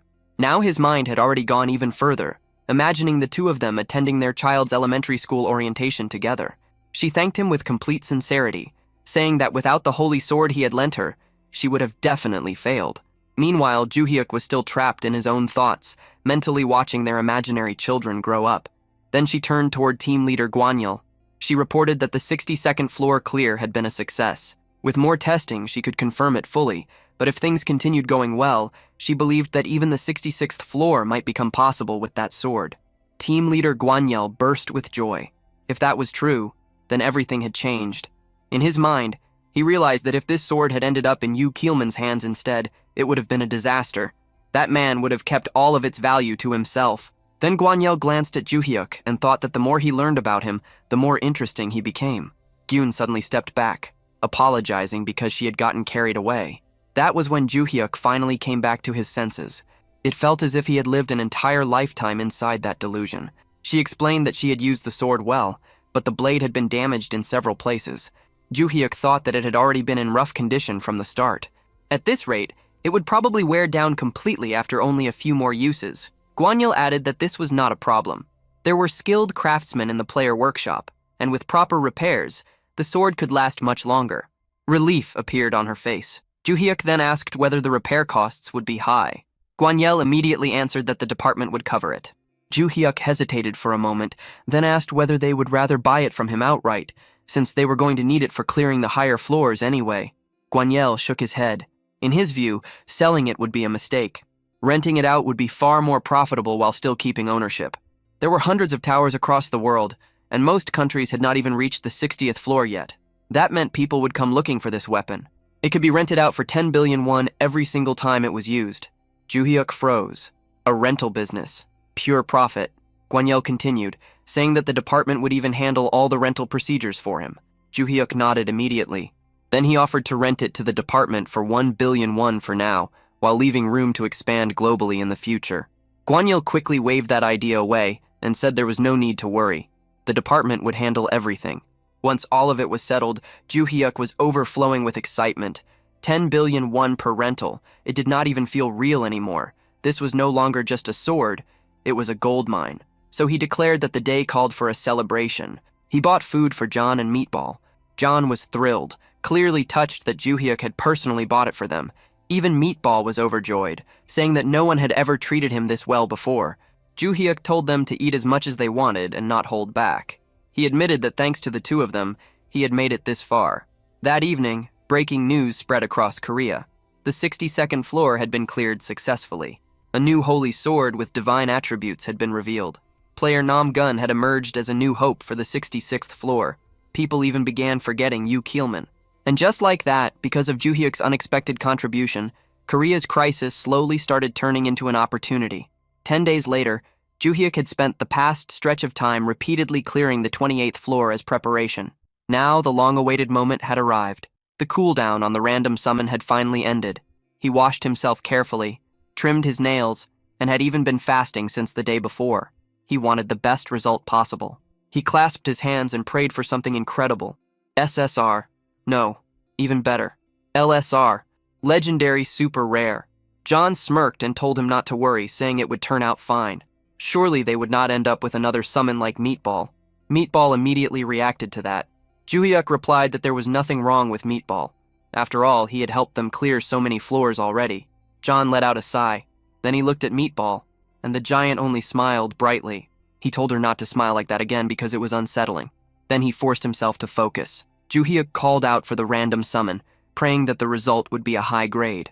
A light appeared. A figure began to take shape, and it looked like a woman. It was a female summon. The light slowly faded, and she stepped forward with calm grace. She thanked him for summoning her and humbly greeted Master Ban. Her name was Giant Dao Rei. All three of them were stunned. She was clearly extraordinary, and the shock in the room spread instantly. Juhyuk asked what they were supposed to do now. John could only repeat the same question. Then the girl suddenly summoned a sword along with shaman bells. She declared with solemn resolve that although she might be lacking, she would devote her life to serving Master Ban. Juhyuk blinked at the sight of the sword and the bells. Was she really a shaman? Then her eyes sharpened, and her tone turned cold. She snapped at the others, demanding to know why they were staring at her like that. She asked how they dared look at a maiden with such greedy eyes, and warned that if they had any improper thoughts after seeing her beauty, they would not escape divine punishment. John flinched and tried to brush it off, claiming he had only been curious. She immediately shut that down and called him a liar. Juhyuk looked completely confused. He had no idea what kind of situation he had just summoned into existence. He quickly tried to interrupt and calm things down, but the moment her gaze turned toward him, her entire expression softened. She told him that he could look as much as he wished and simply sit back and enjoy the sight. Juhyuk froze. Was there seriously not a single normal summon among his followers? Still, SSR was an enormous win. She matched the rank of his strongest existing summon. Then another thought hit him. Were there different levels even among SSR summons? He checked her details. Name, Giant Dao Rei. Grade, SSR Super Special Rare. Type, Priestess. Affiliation, Imperial Shrine of the Heavenly Empire. Manifestation duration, 5 hours. Cooldown, 3 hours after dismissal. She was described as a strict, solemn, and commanding high priestess, the kind of person who killed the mood the moment she entered the room. Then suddenly, Juhyuk was dragged into her memories. He saw a vast empire. She had once been the princess of a great nation. From childhood, she showed deep interest in shamanism and eventually rose to become the empire's high priestess. After her father died, her younger brother took the throne, but he was soon murdered by their uncle, who stole the crown for himself. Consumed by fury, she swore revenge. She carried out a forbidden ritual, a death curse. Her uncle prepared for it, even sacrificing others to redirect the curse away from himself. But she was no ordinary shaman. She had been taught directly by the gods of the empire. Once her ritual was complete, nothing could endure her power. Her revenge succeeded. But using such a curse for personal vengeance was a violation of the natural order. The backlash consumed her, and she died young. Juhyuk returned to himself and immediately understood more. That explained her nature, her severity, and the force in her personality. It all fit. He then asked her a careful question. She answered that she was honored and told him not to hesitate. He asked who had founded the Chang Empire. She answered without the slightest delay. It had been the great King Jianlong, the ruler who defeated the wicked Wang and Kim clans and expanded their territory all the way to Goryeo.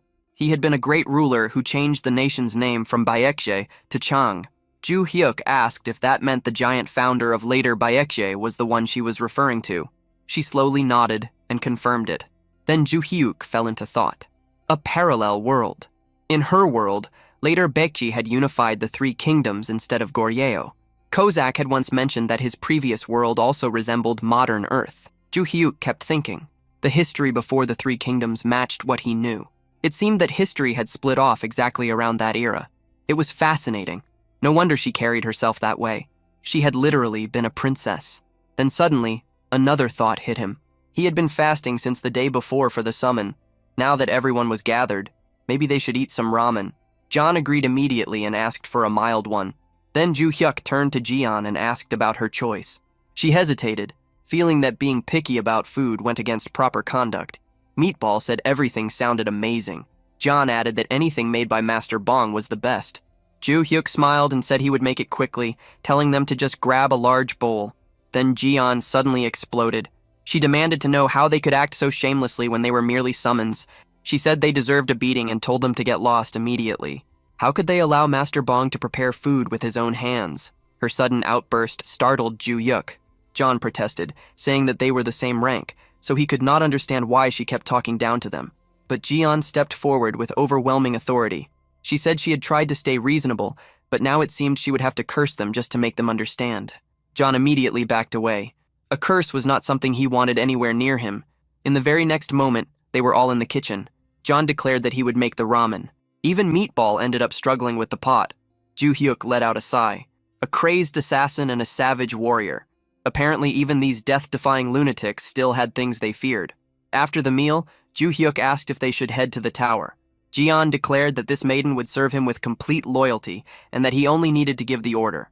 Then they entered the 30th floor. Ju Hyuk thought that Jian joining them might actually be a good thing. Kozak was completely intimidated by her now, so maybe that would force him to behave. John warned him not to act carelessly. Jian snapped right back and called him a brat, telling him to mind his manners. John answered that loyalty meant safety first.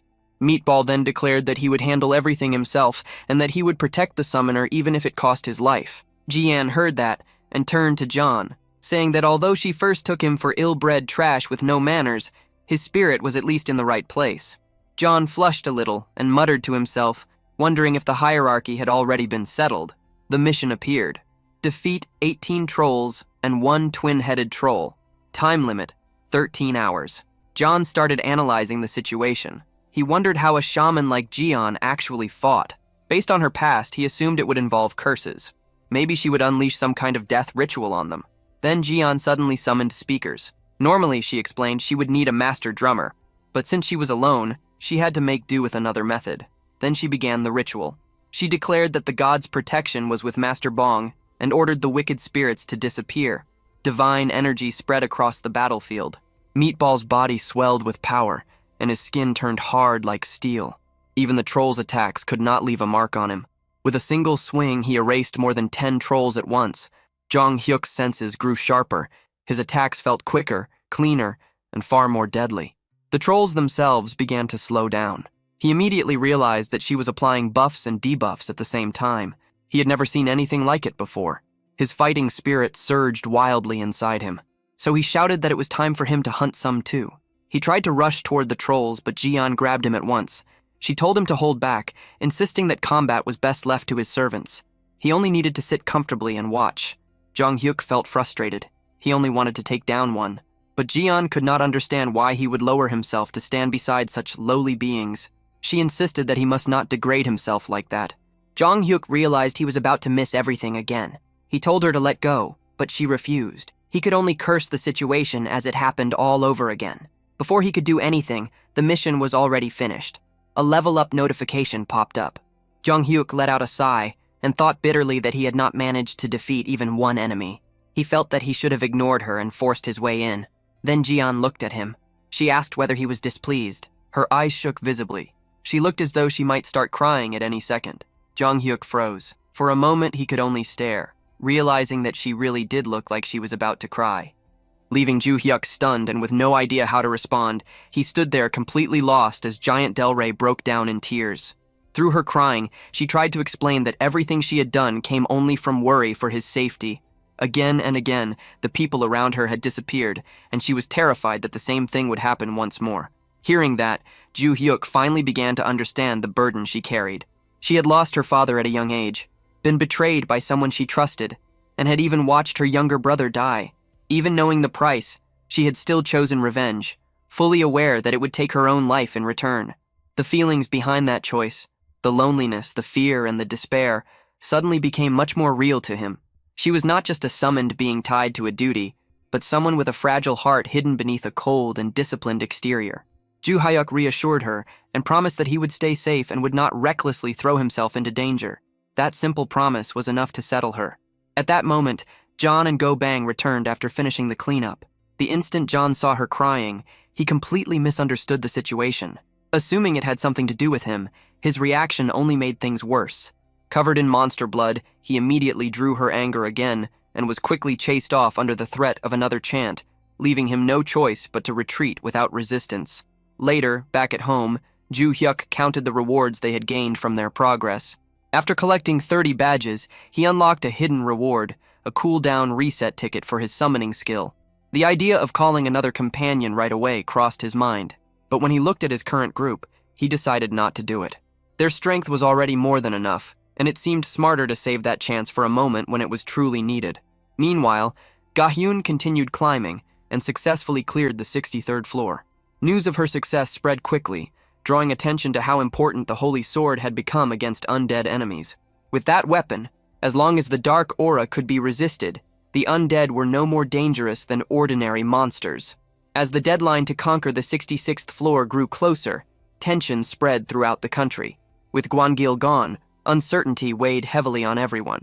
Even so, Ga-hyun publicly declared that the goal would be reached within a month. Plans were also announced to rent out the Holy Sword internationally, though one exception was made completely clear. It would never be lent to the country that Gwangil had chosen to join.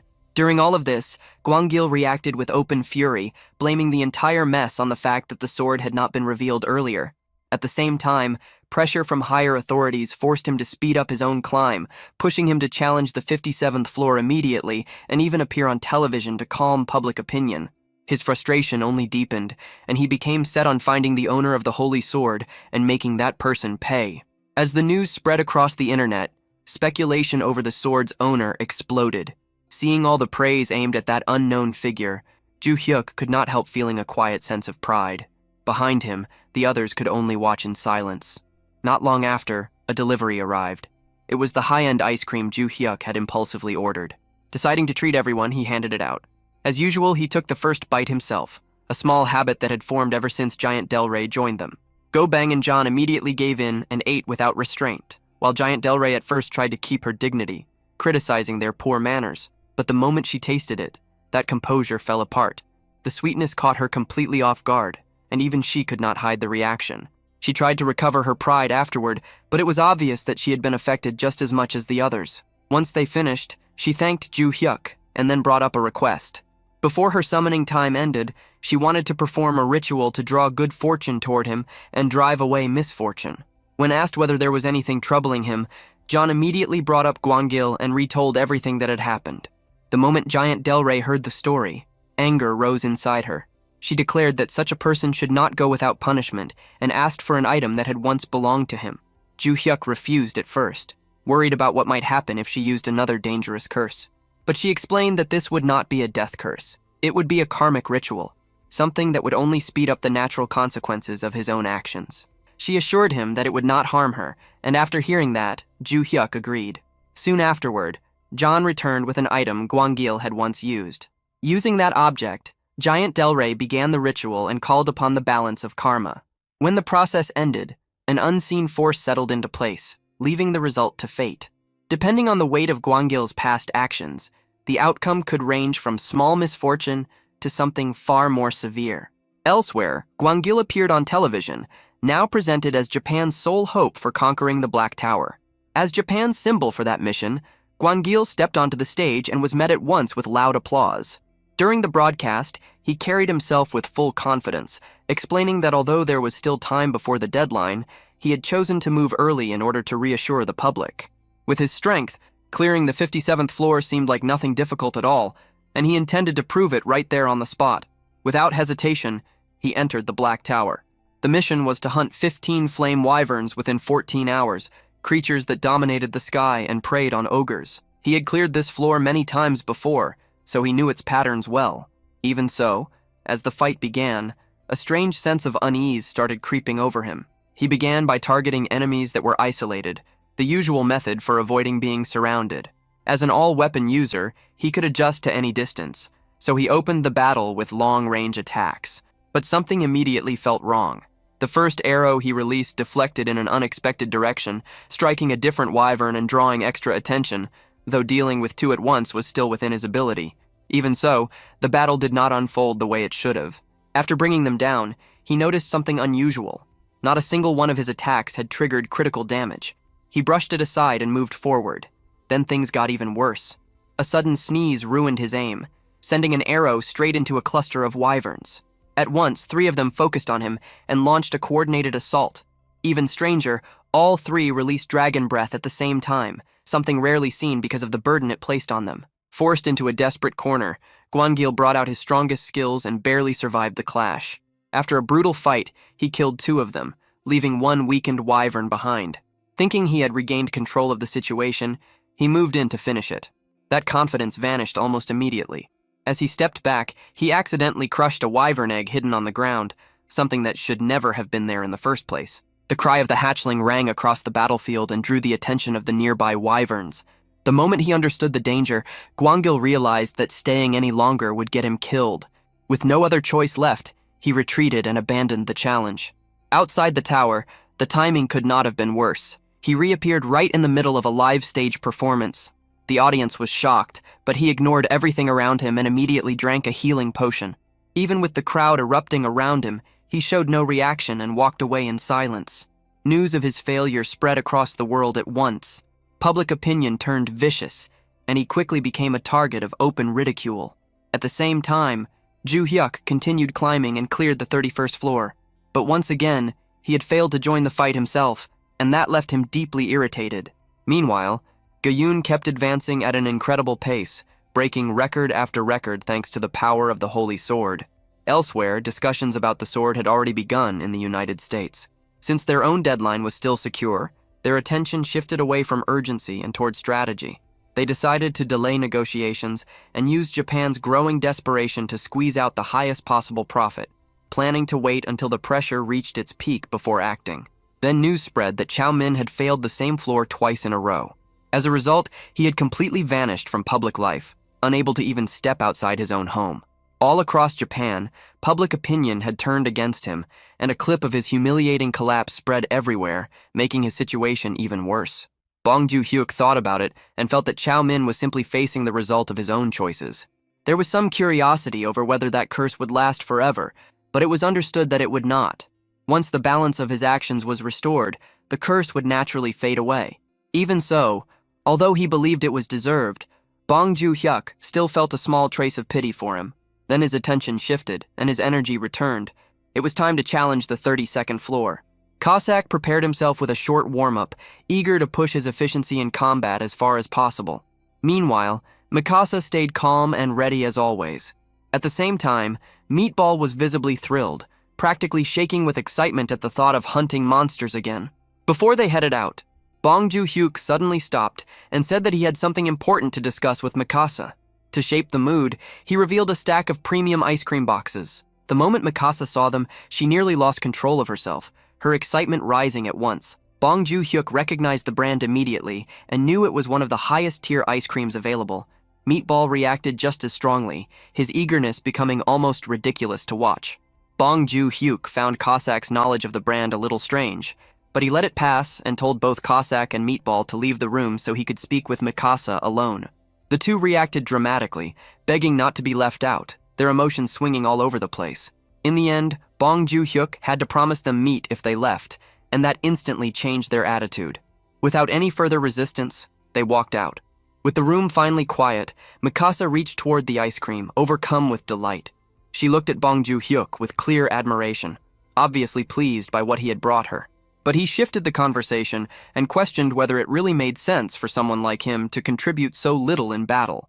Determined to change that, he declared that from that point on, he would personally hunt several monsters himself. Mikasa tried to negotiate, aiming to limit his involvement for the sake of his safety. After going back and forth for a while, they reached a compromise. Bong Ju-hyuk would kill 3 monsters per floor. With no better option left, Mikasa accepted the condition.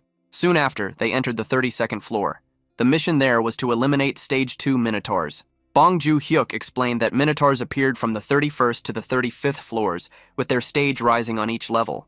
The environment on those floors suited them perfectly, allowing their bodies to grow larger and larger. While Meatball stood at about 3 meters, the king of those creatures could reach 6 meters in height. Even the Stage 2 Minotaurs standing before them now were around 4 meters tall. Their sheer size alone was enough to shake anyone.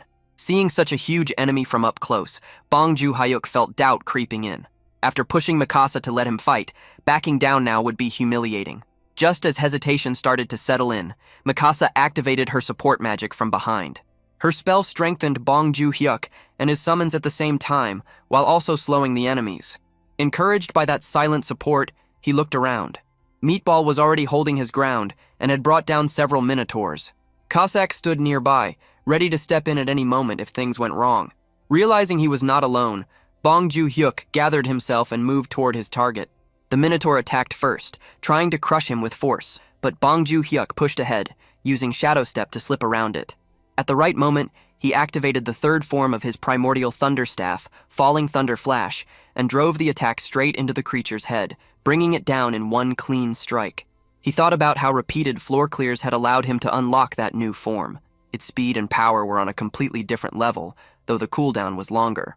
Despite the fear he had felt at the start, he managed to keep his promise and defeat 3 monsters himself, while Cossack and Meatball cleaned up the rest.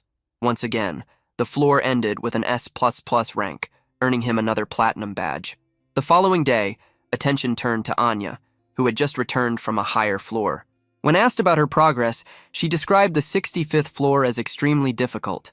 At first, it sounded as though she had struggled badly, but it soon became clear that she had still cleared it in only 6 hours. Everything was moving according to plan, and after a short rest, she intended to challenge the 66th floor. Elsewhere, officials gathered for a meeting to discuss the situation. Even though Chow Man's failures in Japan did not directly affect Korea, unease still remained. After a long discussion, one conclusion was reached. The 66th floor had to be cleared at any cost. Doing so would buy them another 6 months. There was confidence that Bong Joo-hyuk could reach the 60th floor within that time, allowing him and Anya to join forces on the upper floors. Still, one concern remained. People began to worry about whether Bong Joo-hyuk's holy sword would last that long, considering how badly its condition had already started to decline. Even with that concern, trust in his ability remained strong. People compared him to other top players and kept reaching the same conclusion. Bong Joo-hyuk was exceptional, possibly even beyond them. His streak of consecutive S++ clears had already broken all previous standards. Then, at that very moment, another update came out and pushed that record even further. He had now reached 33 consecutive S++ clears. That only strengthened the belief that he would become one of the nation's most important players. Later, Bong Joo-hyuk examined a perception-blocking talisman. Its effect allowed his summons to appear as harmless creatures in the eyes of others. To normal people, they would still seem ordinary, and even powerful figures from the past had once used tools like this. When he tested it, he realized it worked perfectly, even on Meatball despite his huge size. No one showed fear. Then a notification appeared, informing him that 1 billion won had been deposited into his account as a rental fee for the sword. Realizing that Anya had kept making progress with it, he figured that even more money would follow soon. The thought of that kind of wealth pulled him into a brief fantasy about living in complete luxury. Later, he went outside with his summons and watched how ordinary people reacted to them. One passerby even found Meatball cute, seeing him as a harmless little creature because of the talisman's effect. That confirmed the item worked flawlessly. Satisfied, Bong Joo-hyuk decided to treat his companions to an expensive meal. Even though the restaurant prices were outrageous, he told them to eat as much as they wanted. They showed no concern for the cost and enjoyed everything without restraint. The next day, reality hit him hard. The final bill was enormous, leaving Bong Joo-hyuk staring at it in disbelief. Even so, he forced himself to move past it and turned his attention back to the next goal, clearing another floor. Before long, they arrived at the 34th floor, where the mission was to defeat 20 Stage 4 Minotaurs. The moment Bong Joo-hyuk saw one, he was hit by its overwhelming size. It stood around 6 meters tall and completely dwarfed him. Fear crept in as he wondered how he was supposed to kill something like that. He quickly came up with a plan. First, break its balance by attacking the legs, then finish it while it was unstable. But uncertainty still remained. At that moment, Cossack stepped forward and offered support. On the condition that Bong Joo-hyuk would fight only one monster, he agreed to help. With that settled, Cossack coordinated with Meatball. Meatball took position to assist, planting his stance properly this time. Bong Joo-hyuk understood the plan. He would use Meatball's raw strength to launch himself high into the air. Trusting his team, he ran forward and jumped onto Meatball's hands. With a powerful shove, he was thrown high into the air, but the force was far greater than he had expected. He shot upward out of control, lost his balance in midair, and then began falling faster and faster. Panic hit him, but at the final moment, he activated Shadow Step, slowing his fall and regaining control. In that instant, he felt that something had changed. His movement had become lighter, almost as if he could walk through the air itself. The moment he recognized that shift, he understood that his skill had evolved. He gave this new ability the name Shadow Walker, reflecting its power to let him move freely even in midair. After landing safely, he was filled with excitement at having unlocked yet another skill. The next moment showed Ju Hyuk using Shadow Step through the air itself, leaving his other 3 summons completely stunned. Ju Hyuk remembered something from the past, when his captain had once said that someone had been seen performing shadow steps among the clouds, a story he had never believed. But seeing Ju Hyuk now made it clear that such a thing was truly possible. Ju Hyuk moved closer to the Minotaur, while thinking that he might be traveling too fast, and he questioned whether he could even aim properly at that speed. In the end, he decided there was only one way to know. He then activated the 3rd form of his Primal Lightning Staff, Falling Thunder Flash, and with a single strike, the Minotaur was knocked out instantly. Ju Hyuk felt proud when he realized he had managed to land safely by using the recoil from the attack, though a brief unease followed as he wondered whether he had nearly lost control in the process. His 3 summons stared at him in admiration and praised him openly, describing his talent as blinding and saying that even they could not reproduce something like that. They admitted that their summoner deserved to be called a warrior and showed deep respect, even while continuing to urge him to be careful. One of them added, while pretending to stay calm, that even she had felt her hair rise from worry. Ju Hyuk admitted that he had also been shaken, but somehow he had still managed to pull it off. The summons then immediately moved to finish the remaining Minotaurs, tearing through them without hesitation. A system window informed Ju Hyuk that he had successfully cleared the mission on the 34th floor, gained a level, received 3.4 kilograms of mana stones, and obtained a Summon Great Up rune. Ju Hyuk was stunned when he realized that a Summon Great Up rune had dropped as an ordinary reward rather than a special bonus, and it felt to him like hitting the jackpot. Another system message confirmed an S++ clear rank for the 34th floor of the Black Tower in Korea, granted him a platinum badge, unlocked the 35th floor, and then removed him from the tower. After returning home, Ju Hyuk praised all of his summons for how well they had performed. Then, in a private moment, he quietly asked Cossack whether an SSR summon could be raised to LSSR by using the grade rune. Cossack denied it without hesitation, explaining that the rune could only raise a summon as far as SSR. Not long after, Meatball was called over for dinner by Dal Rey. Cossack immediately started complaining to Dal Rey, angrily grumbling about how expensive it was to keep Ju Hyuk's team fed, and Dal Rey also scolded Meatball for eating too much. Meatball became visibly upset and promised that he would eat less from now on. Ju Hyuk ended up feeling sorry for him and handed Meatball a Great Up rune to help him rise in rank. Meatball thanked him through tears and threw himself into a tight hug, accidentally pressing his chest hair into Ju Hyuk's face, which filled him with disgust. The scene then shifted to the Chinese Special Information Department, where Xiu Jun, the deputy director, called in a section officer and demanded to know why there was still no news about clearing the 59th floor.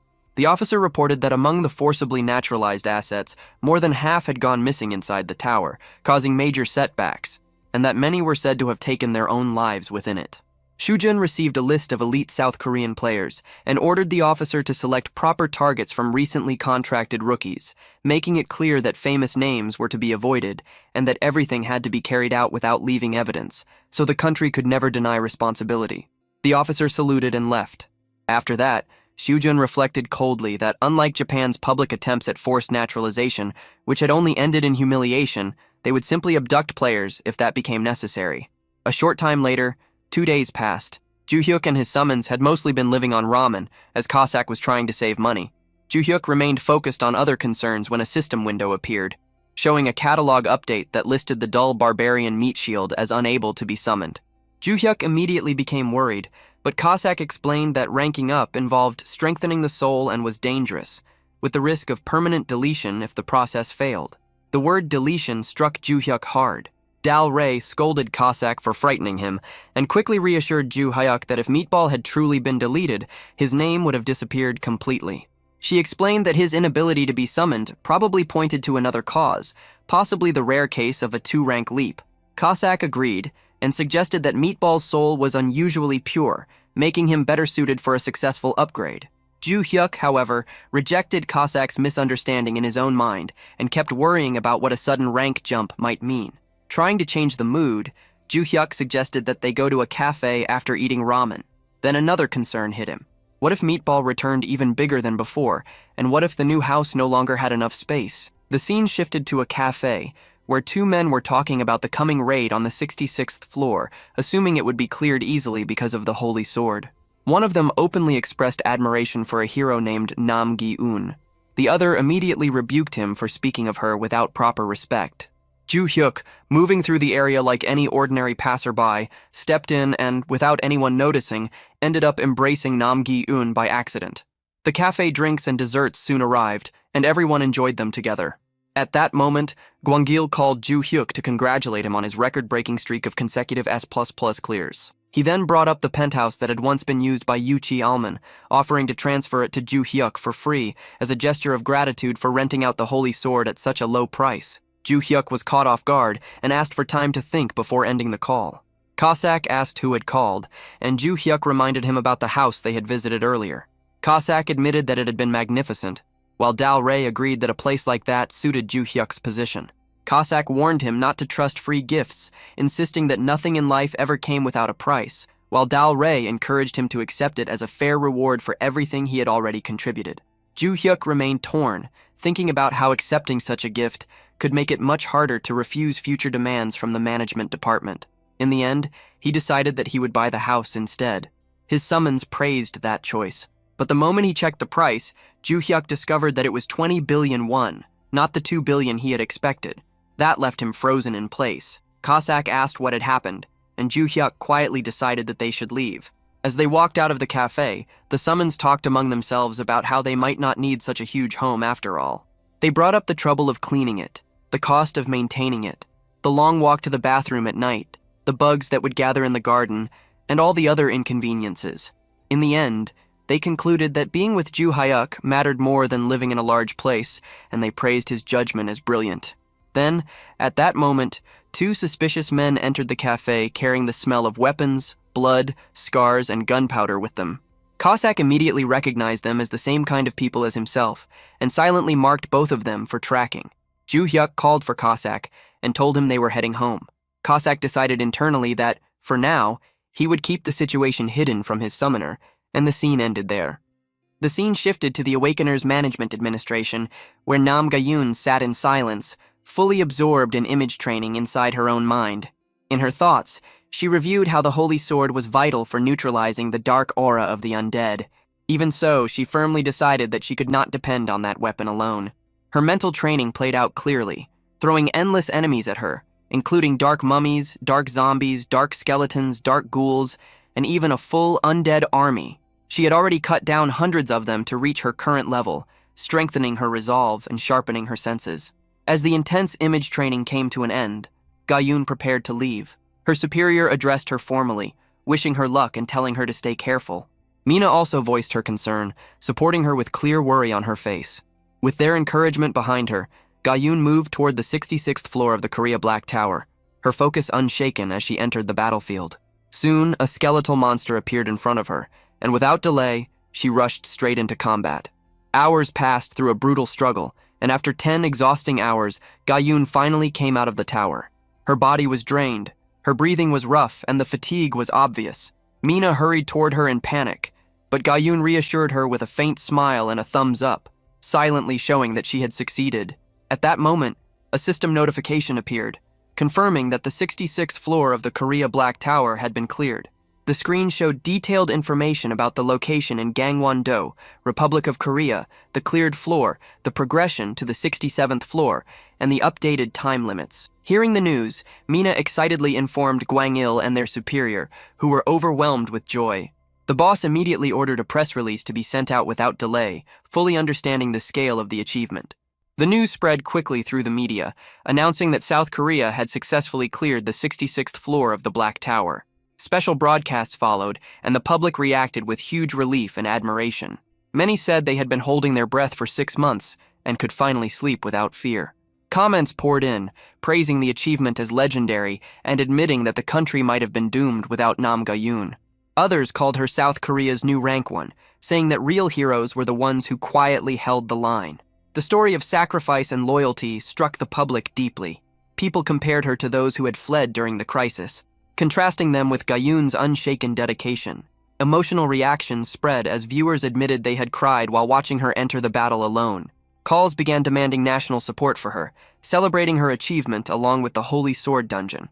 During her interview, Ga-yoon humbly credited her success to the support of the citizens, rather than taking all the credit for herself. She also gave sincere thanks to the owner who had lent her the Holy Sword, showing her modest nature despite the massive praise surrounding her. Meanwhile, Jae-hyuk watched the broadcast on television while speaking with Gwang-il on the phone. He had already expected her to succeed, and he felt relieved that the 6 months they gained would give him enough time to climb higher floors at his own pace. After ending the call, he found himself restless, filled with a strong urge to move. He wanted to enter the 35th floor soon, but his progress had been delayed because of Go-bang's condition. Then, a system notification suddenly appeared, showing a catalog update for Savage Meat Shield. Jae-hyuk noticed that the restriction blocking the summon had vanished. Without hesitation, he summoned Meatball, also known as Go-bang. As the summoning finished, Jae-hyuk eagerly wondered whether the result would be SR or SSR rank. The system confirmed that Savage Meat Shield had been successfully called through designated summon. Jae-hyuk welcomed Go-bang back, but his expression quickly shifted into shock when he saw the transformation. Go-bang was no longer the same huge and bulky figure. Instead, he looked fit, muscular, and shockingly handsome, with a sharp body and clear 8-pack abs. Go-bang thanked him, saying he had been afraid he would never return, and that he was deeply grateful to be summoned again. The system displayed his updated catalog, showing that his rank had risen to SSR. He was now classified as a savage warrior, with detailed stats including manifestation limits, satisfaction rating, and cooldown time. Soon after, Dalry and Cossack were summoned as well.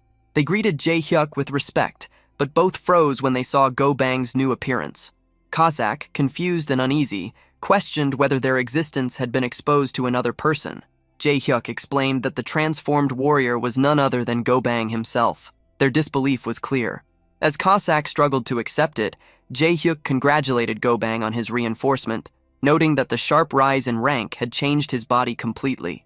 To confirm his identity, Jae-hyuk asked Go-bang to recite the 3 laws of the summoned. Go-bang tried to answer, but failed to remember them properly, which reassured Jae-hyuk that despite the new appearance, it was definitely the same Go-bang. With Go-bang back, Jae-hyuk suggested entering the tower again for a farming mission. The team agreed and moved to the 34th floor of the Korea Black Tower. When they arrived, they faced massive demons. Go-bang stepped forward, saying he would take the lead. Jae-hyuk hesitated, worried about his new form, which now looked smaller compared to his former towering size.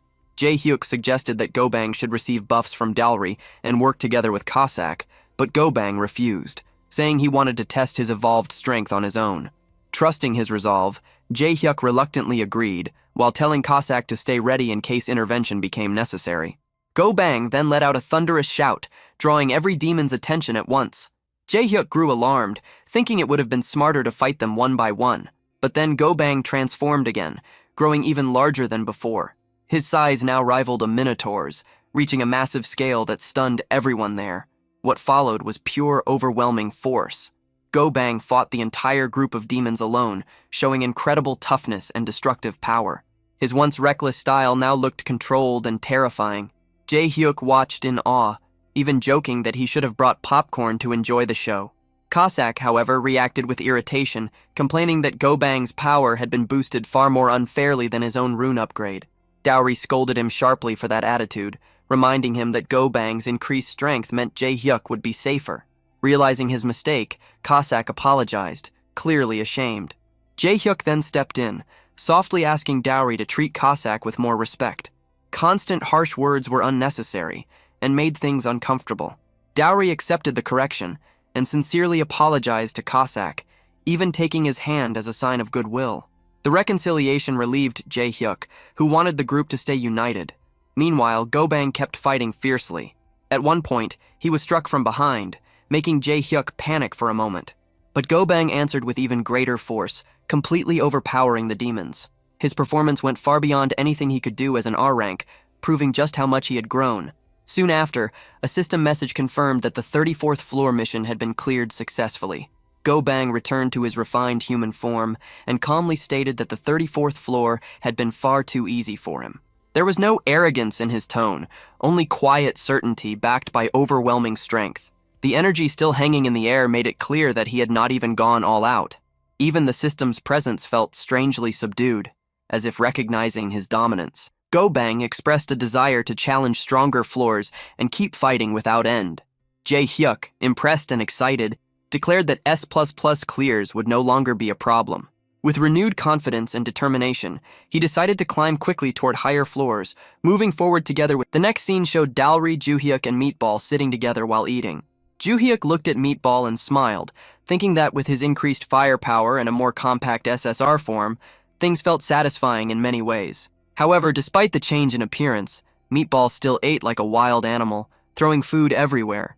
Seeing that, Joo-hyuk's smile faded, replaced by disappointment, realizing that nothing about Meatball's behavior had improved. Frustration burst out, and he snapped at him to stop making a mess.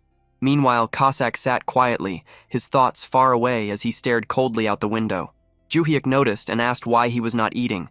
Cossack forced a small smile and brushed it off, saying he simply had things on his mind.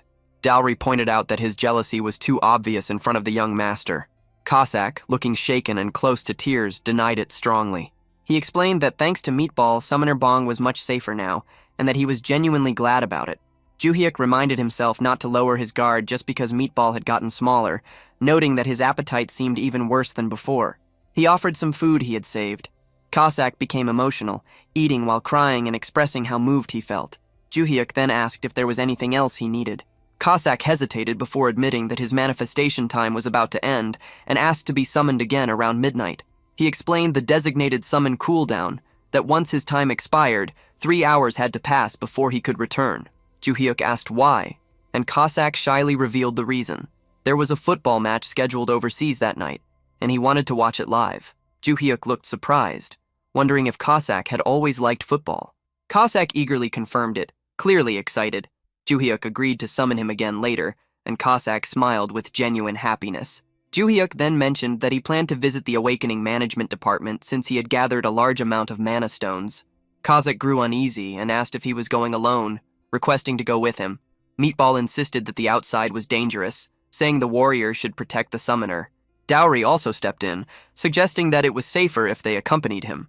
All of them acted like he was a child, refusing to let him go by himself. Joo-hyuk grew annoyed and snapped, reminding them that they could not even enter if they were not registered as players.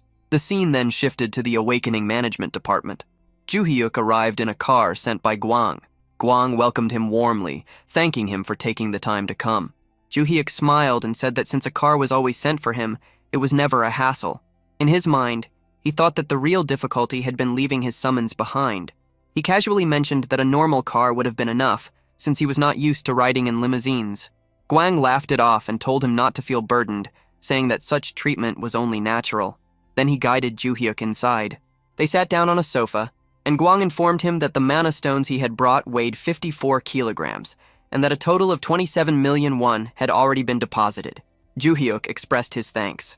Gwang congratulated him on clearing the floor, and pointed out that player Nam Gi-eun had also performed remarkably well. He added that her success was largely due to Joo-hyuk lending her the Holy Sword.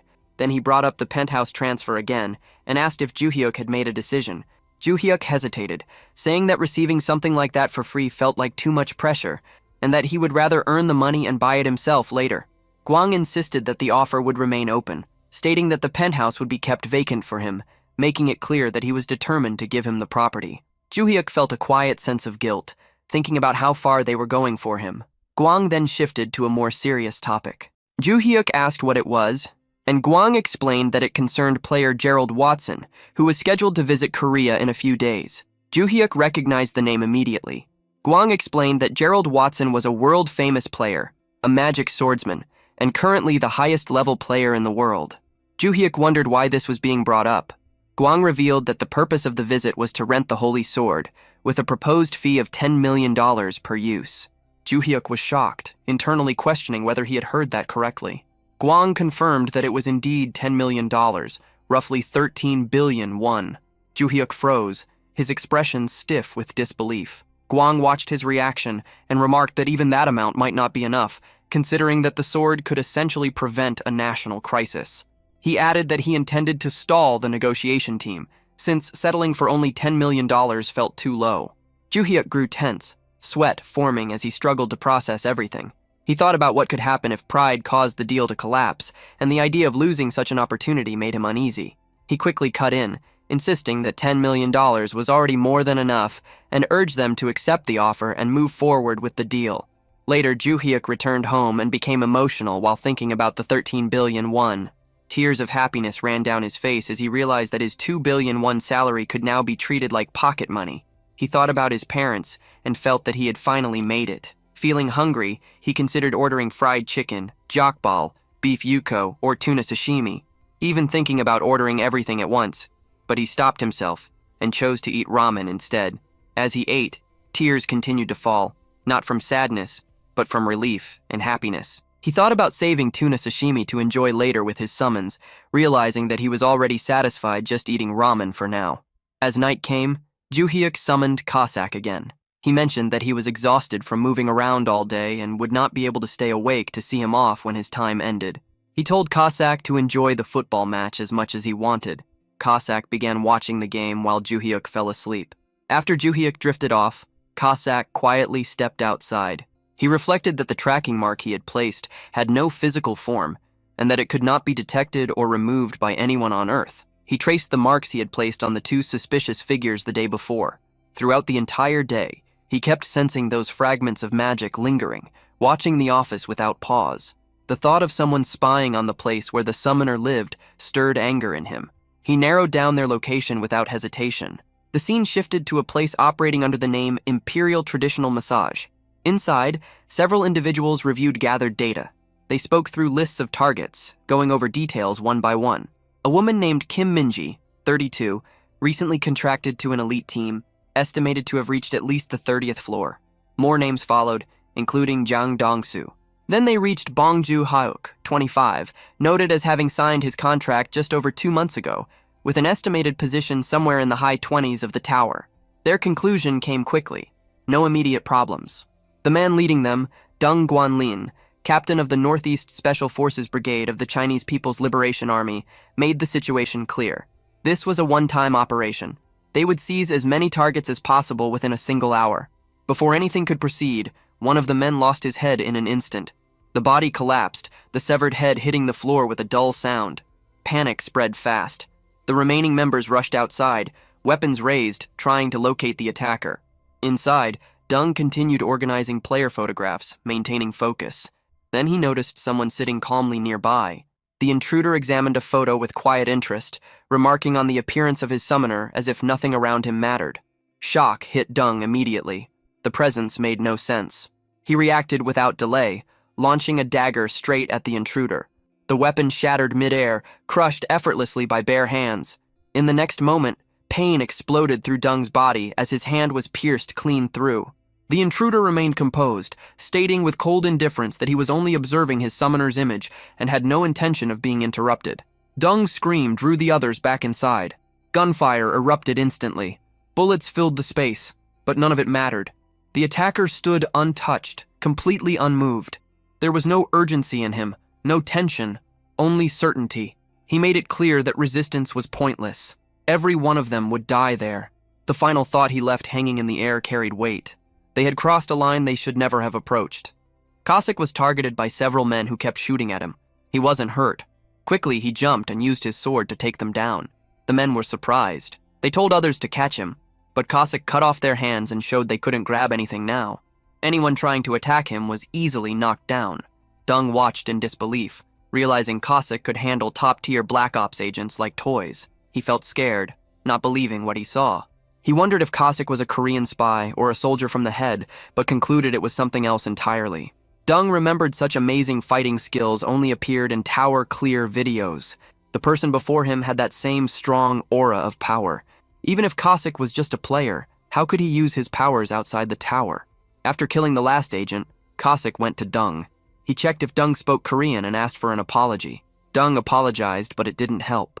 Cossack cut off his head anyway, showing no mercy. He made sure Deng knew who he had offended.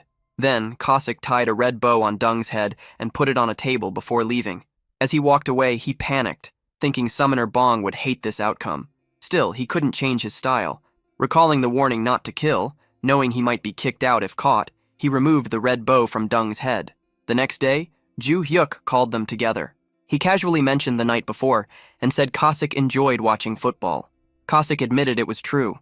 Ju Hyuk then noted that he had stocked food in the fridge for Cossack, but he hadn't eaten any. Cossack explained he was too focused on the match. Ju Hyuk found Cossack's enjoyment amusing and suggested they let him know if Cossack wanted to watch another match. Shortly afterward, the three of them prepared for clearing the 35th floor and defeating the Minotaur King. Entering the floor, a system window appeared, informing them that they were in the Black Tower's 35th floor in Korea. The mission required them to defeat 80 Minotaurs of any type and 1 Minotaur King within 13 hours. They started with 0 Minotaurs defeated and 0 Minotaur Kings. The Minotaurs roared loudly when they saw the group, signaling the start of the battle. Ju Hyuk noticed a large number of them swarming around. Princess Dao moved forward first, activating her buff and getting ready to attack. Meatball increased his size and prepared to charge in. Cossack shot forward at incredible speed. He thought about how Meatball had stolen the spotlight on the 34th floor and decided this time he would show everyone what a real SSR rank looked like. With overwhelming speed, Cossack began cutting down Minotaurs one by one. Ju Hyuk watched in confusion, unsure why Cossack was suddenly so aggressive. Meanwhile, Meatball continued crushing Minotaurs and confidently told Cossack to fight safely behind him. Cossack quickly replied, refusing any support and saying he could handle everything himself. Seeing both Cossack and Meatball working together, Ju Hyuk realized their progress was accelerating rapidly. He decided to take down a few enemies himself to prove his worth. Determined, he remembered inventing Shadow Step in mid-air. With that resolve, Ju Hyuk used Shadow Step while airborne and moved toward the Minotaurs to attack. However, due to the WIPM trait, he ended up targeting only weaker Minotaurs. At that moment, the Minotaur King suddenly appeared. Ju Hyuk was shocked and terrified, realizing it had arrived much earlier than expected. Just as the battle began, the Minotaur King charged toward Ju Hyuk to attack. But before it could hit him, Meatball stepped in with a single overwhelming blow.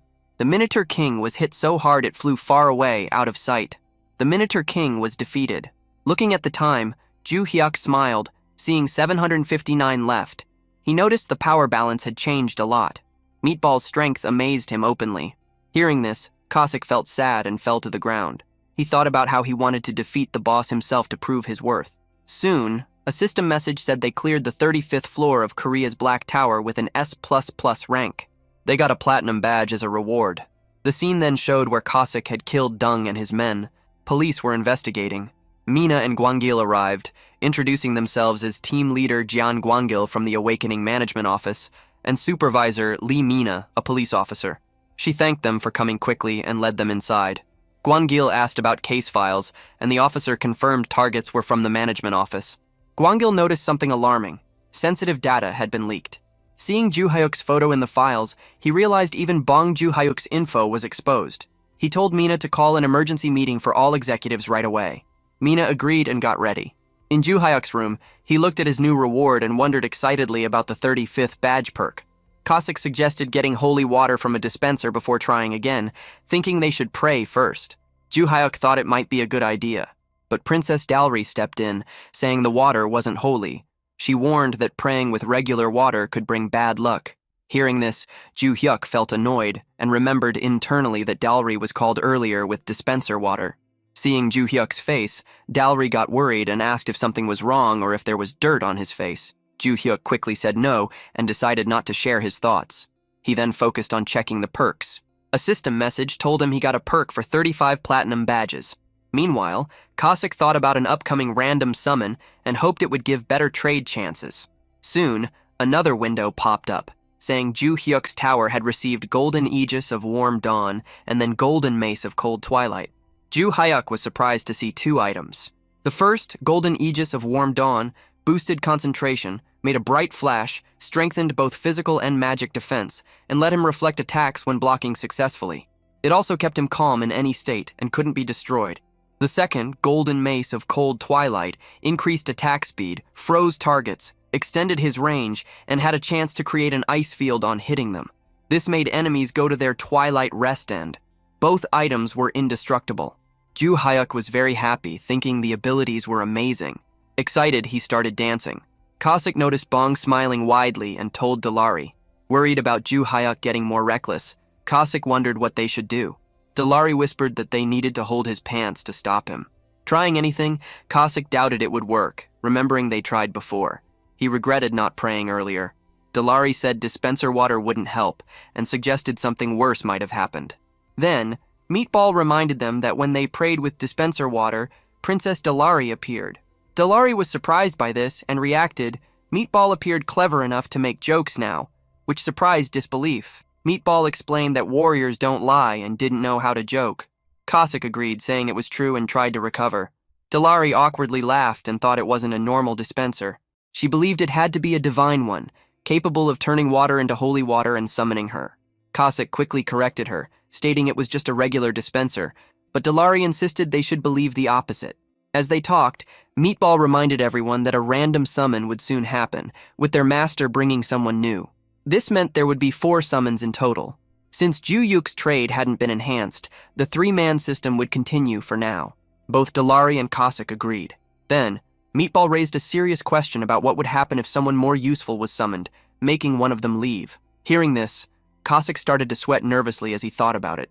He noted that Meatball could take hits and deal damage, while Dalari offered top-tier support. Feeling unsure about his assassin role, Cossack realized the likely candidate to go would be him if such a situation arose. The mood in Juhyak's gathering suddenly turned serious when Meatball mentioned a scary scenario. He wondered what would happen if another summon proved even more useful than theirs in the future. In that case, one of them might have to leave. Dalray coldly said anyone who felt unnecessary should go voluntarily. She believed a truly valuable servant would naturally take their place. Meatball quickly agreed with Dalray's tough stance, seeing it as the right way for their group. Cossack overheard and grew frustrated.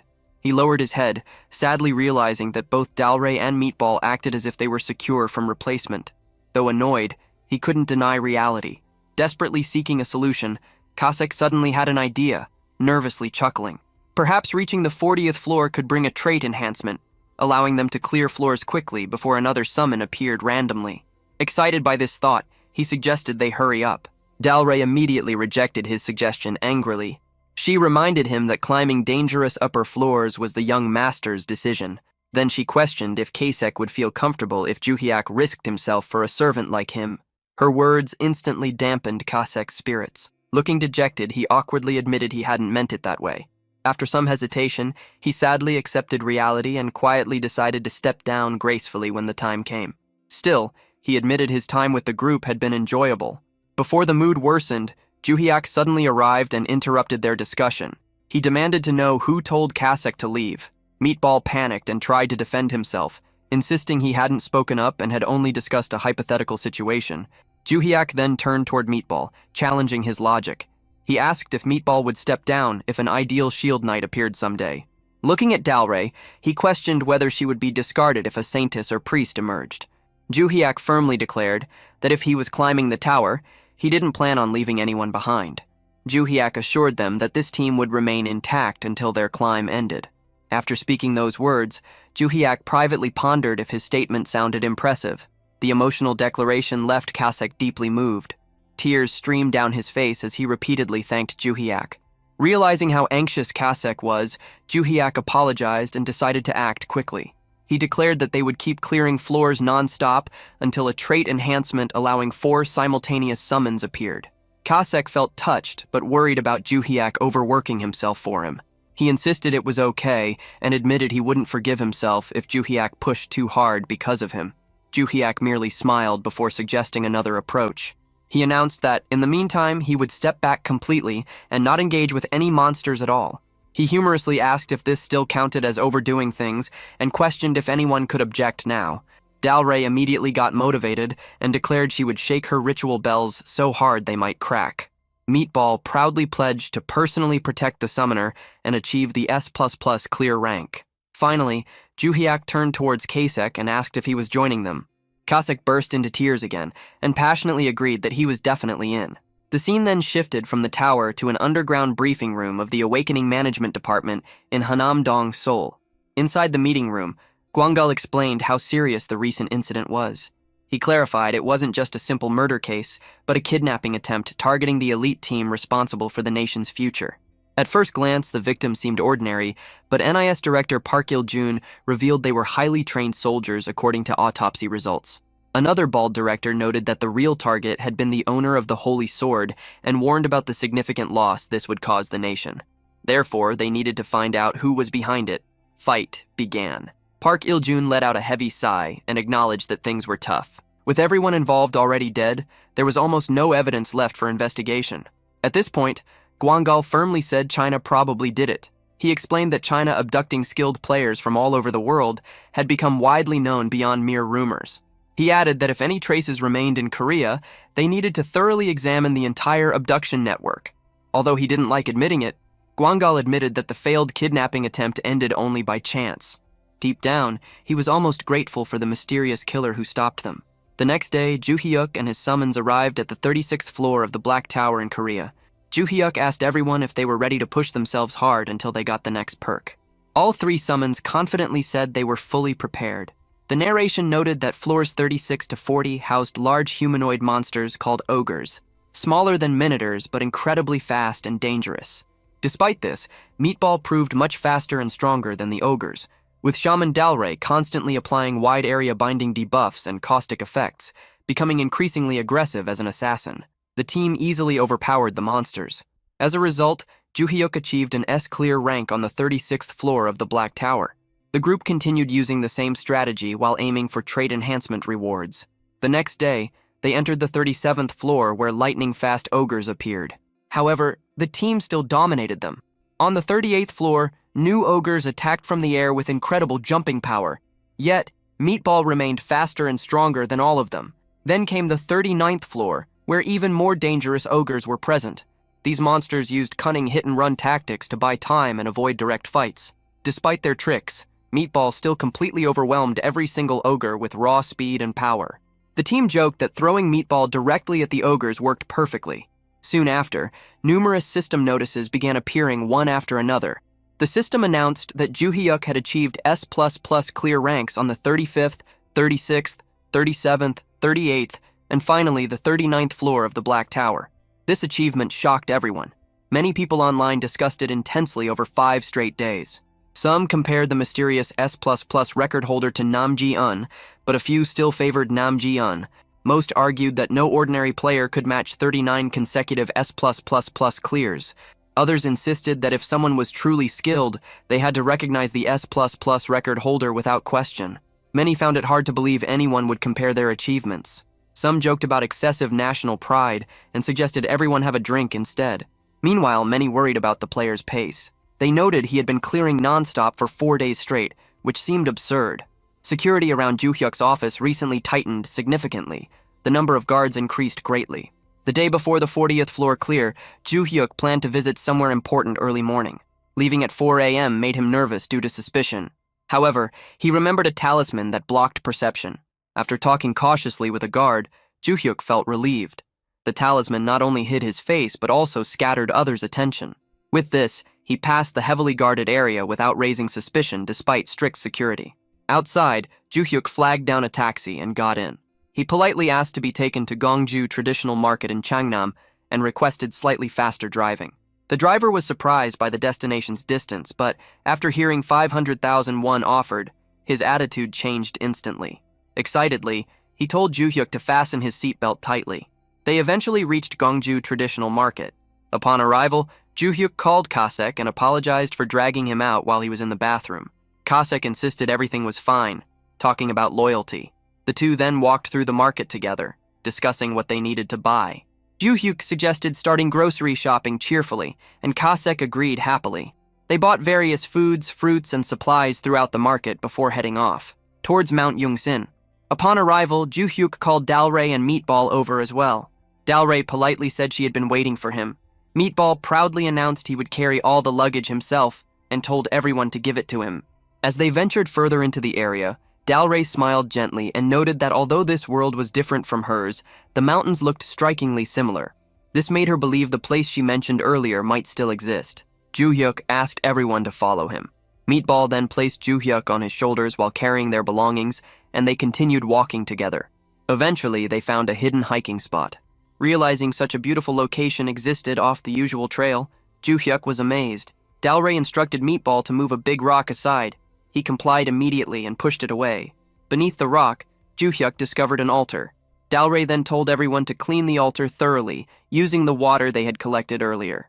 As they cleaned, Dalray calmly sharpened her sword against the stone. Seeing her dressed in white mourning clothes while sharpening a blade made Ju-hyuk feel very nervous. He secretly wondered if she still held a grudge because of his constant nagging. After cleaning was done, Dalray started her ritual. She floated into the air and prayed for the heavens to bless young master Bong Ju-hyuk with great fortune. Meanwhile, Ju-hyuk repeatedly prayed fervently, hoping for a trait enhancement to appear. After completing the ritual, they entered the 40th floor immediately. A system message appeared, stating a 13-hour time limit along with clear conditions. Eliminate 80 ogres of any type and 11 twin-head ogres. Ordinary ogres posed no threat to their team. Each twin-head ogre was quickly annihilated as soon as it appeared. Shortly after, another notification announced that Ju-hyuk had achieved an S-clear rank on the 40th floor of the Black Tower. The system rewarded him with a platinum badge for obtaining an S++ clear. Another message explained perks would be awarded after collecting 40 platinum badges. Ju-hyuk wondered if his long-awaited trait enhancement might finally arrive. Upon receiving this perk, Kasak returned home feeling so elated that he shouted with joy. Ju-hyuk and Dalray quickly asked him to be quiet. Feeling embarrassed, Kasak grew upset and apologized. Ju-hyuk then examined his inventory to check the new reward. Inside, he found a unique ticket labeled as a roulette token. The system explained that tearing this one-time use ticket would activate a random selection process. However, if not used within an hour, the chance would vanish forever. Ju-hyuk stared at the roulette system in disbelief. It contained numerous sections with various tickets, skills, potions, stones, items, and herbs. Eventually, he spotted the trait enhancement reward on the wheel. Yet, this section was incredibly small, barely visible like a needle's eye. Seeing such slim odds, Kasak panicked and asked if they were doomed. Ju-hyuk admitted that spinning the roulette remained their only option. Confused, Kasak nervously inquired if it meant using an actual spinning wheel.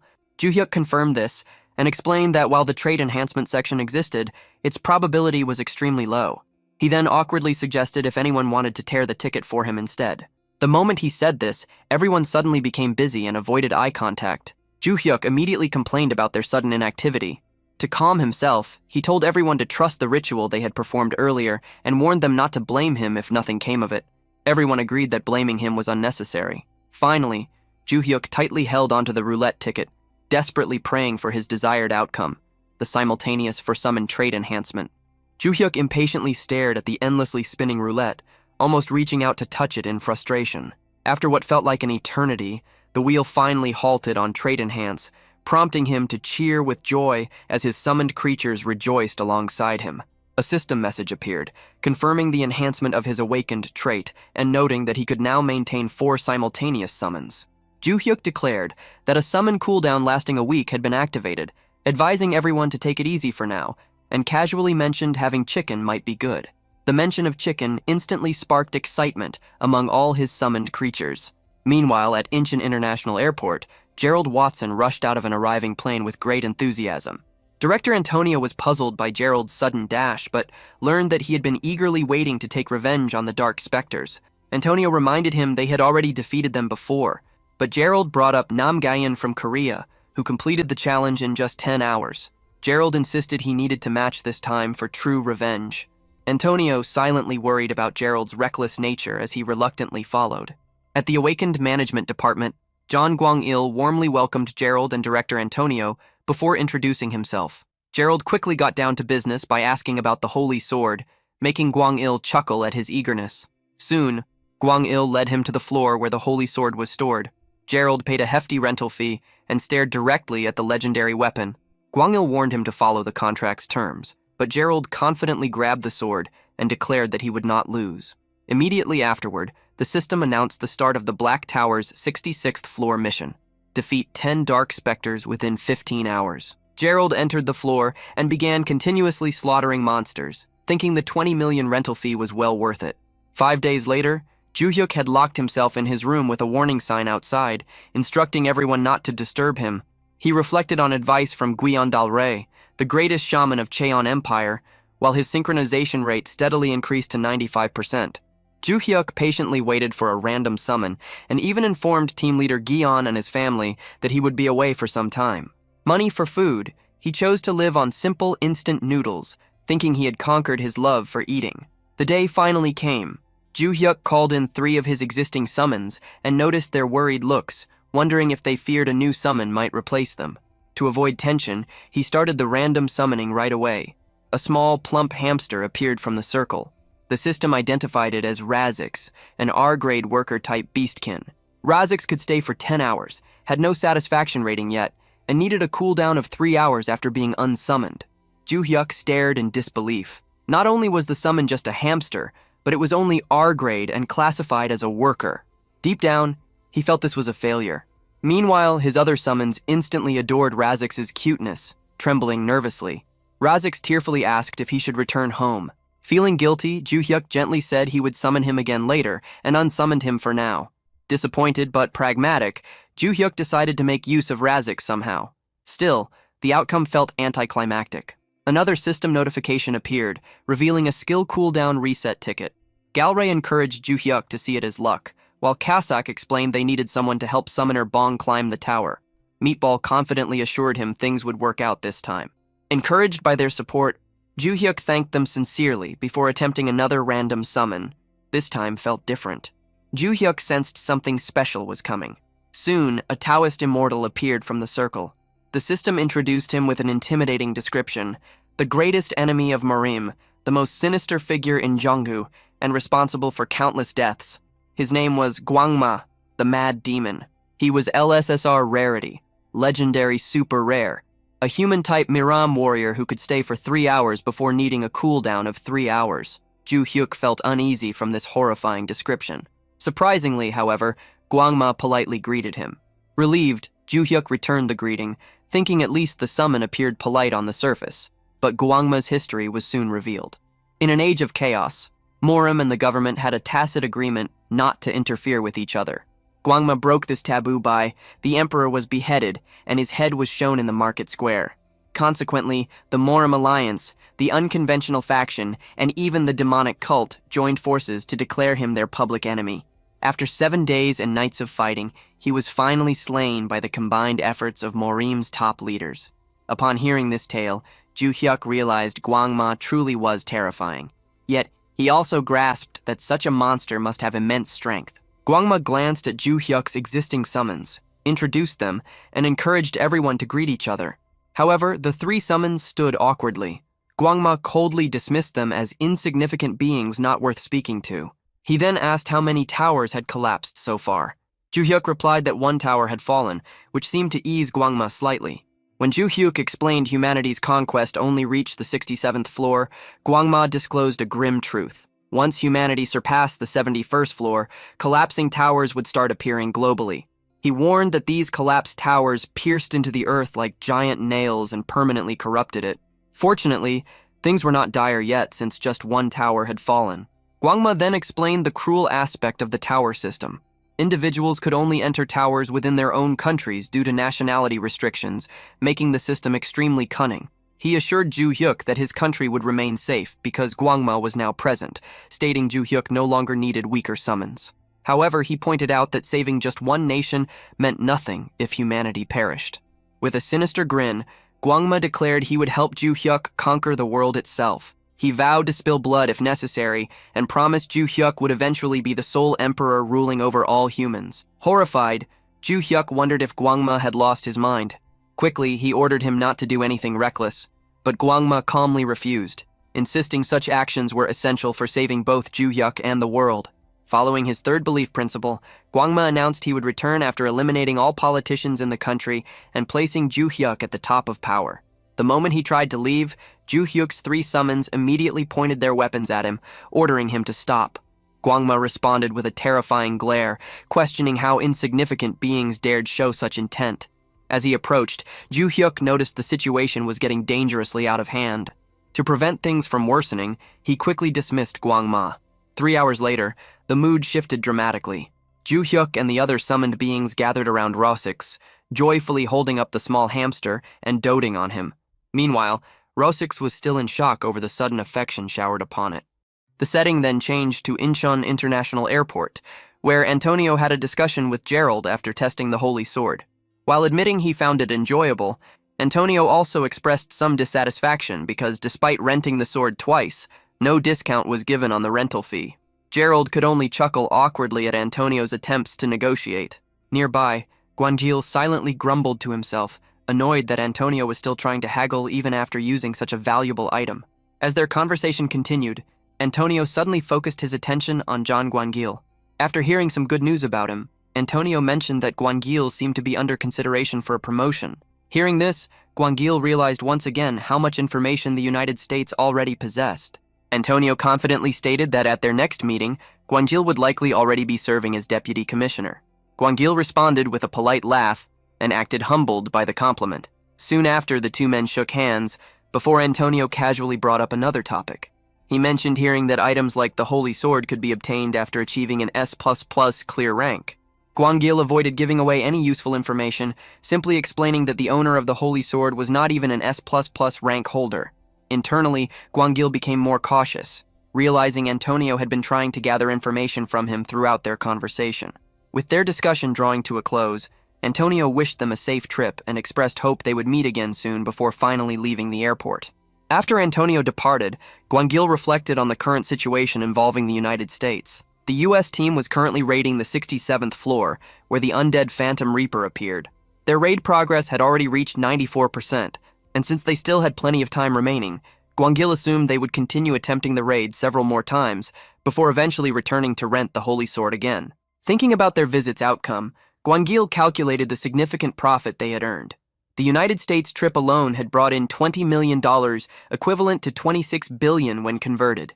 This realization made him certain that Player Bong would be extremely pleased once he heard the news. After finishing their business at the airport, the scene smoothly transitioned. Ju Yuxi returned home where his newly summoned companion, Razix, started handling all household tasks immediately. Razix cleaned every corner of the house, took out the trash, organized rooms, collected laundry, ran the washing machine, washed dishes, and even removed water stains without missing anything. Seeing this level of dedication, Ju Yuxi and other summoners were genuinely impressed and happily praised him. Delray especially grew attached to Razix and hugged him excitedly like a baby. Once all chores were done, Ju Yuxi instructed Razix to finally take some rest. While Razix quietly ate his meal, the others took the opportunity to whisper about their new companion. Ju Yuxi admitted that despite Razix's appearance, he was surprisingly helpful. Meatball acknowledged Razix's cleaning skills, but noted that he seemed weak and probably wouldn't be useful for climbing the tower. Delray shyly commented that Razix looked cute, but still appeared uncertain about his abilities. Meanwhile, Kosik suggested keeping Razix around temporarily and replacing him once the summon cooldown reset after 30 days. At that moment, Razix suddenly appeared beside them. The entire group froze as they realized he might have overheard their conversation. To ease the awkward atmosphere, Ju Yuxi nervously forced a smile and quickly changed the subject by asking whether Razix had finished all the peanuts. He then suggested celebrating their new member by clearing the 41st floor together. Razix immediately agreed enthusiastically. Watching his reaction, Ju Yuxi secretly sighed in relief and convinced himself that Razix probably hadn't heard their conversation after all. Soon afterward, the group entered the 41st floor of the tower. The mission for the 41st floor was to defeat 15 ironclad basilisks starting from this level. Giant land beasts began appearing inside the tower. One such monster was an ironclad basilisk, a massive reptilian creature resembling a terrifying mix between a crocodile and a lizard. Its body length ranged from 7 to 8 meters, making it an intimidating opponent. The most frightening ability of the ironclad basilisk was its paralysis beam. As soon as a human made eye contact with the monster, their body instantly froze in place. Once struck by the beam, escaping became unfeasible. Luckily, items capable of countering paralysis existed by then. Yet Bong Ju-yuk didn't need to dodge Basilisk's gaze or prepare any countermeasures. His 3 SSR warriors would manage everything for him. During the 41st floor battle, Ju-yuk's 3 warriors easily dispatched ironclad basilisks one after another. Watching them fight, he suggested finishing the raid quickly so they could all enjoy dinner together afterward.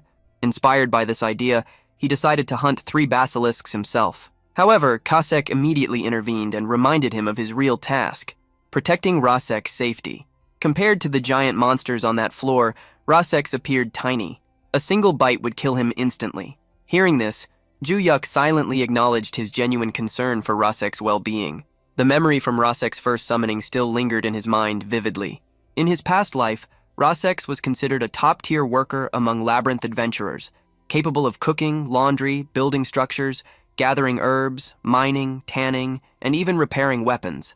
He was an all-rounder who could handle almost any task perfectly. Having such a beastkin alongside an adventurer practically halved the difficulty of exploring the labyrinth. Despite his usefulness, Rossex had ultimately been treated as nothing more than a worker. While carrying out dangerous gathering missions away from adventurers' attention, he had eventually fallen prey to Apophis, a giant snake boss in the underground labyrinth. He was merely a frail hamster servant, abandoned to a cruel fate. Nonetheless, Ju-yuk began wondering if it would be safer for summons to protect Rossex instead of him watching over him personally.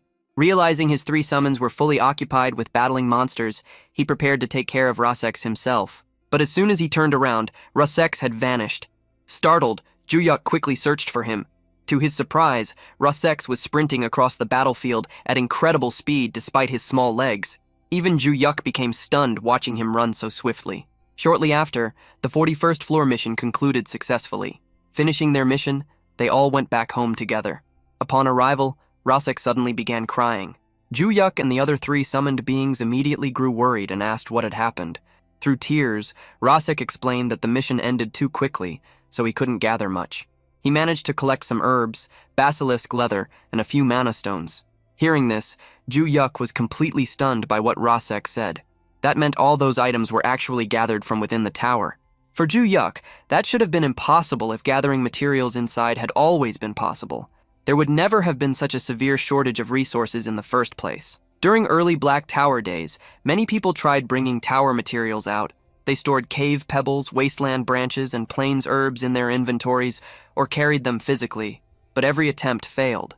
The only things normally taken from the tower were monster drops after hunting. Rossex casually kept those inside his backpack as if it was routine. Dal Rey playfully tugged at Rossex's cheeks while admiring his haul, finding him adorable. Rossex humbly apologized, saying he could gather so much because this was his first time collecting items for Ju-yuk. Wang was amazed by the speed of their hunt, and Dal Rey continued the conversation by wondering if a slower hunt would allow Rossex to bring back even more. Rossex confidently said he could collect 10 times as many under those conditions. Hearing that, Ju-hyuk became excited at the thought of receiving 10 times more precious items. He imagined his balance skyrocketing endlessly and immediately asked if Rossex wanted to enter the tower again. Rossex calmly explained that entering was limited to once a day. Ju-hyuk then proudly said he could do it twice. Rossex smiled brightly. The summoner was extremely impressive and genuinely awesome as they prepared to relocate again. Ju-hyuk joyfully recalled the amazing reward he earned from successfully summoning the Mad Demon and completing his first LSSR challenge. The prize had been incredibly delightful. Shortly afterward, the 5-person group re-entered the 41st tower. While advancing, Ju-hyuk couldn't help but think about how close he came to losing someone so valuable just because Rossex's combat strength seemed weak. At that instant, a clear realization dawned on him. Rossex's gathering ability was powerful enough to surpass an LSSR. Ju-hyuk felt like he must have been crazy to ever undervalue him, his mind brimming with excitement and the desire for profit. Ju-hyuk eagerly pressed forward. The meatball palanquin moved once more, carrying what he jokingly thought of as actual money before quickly correcting himself, treating Rossex instead as an honored escort lord.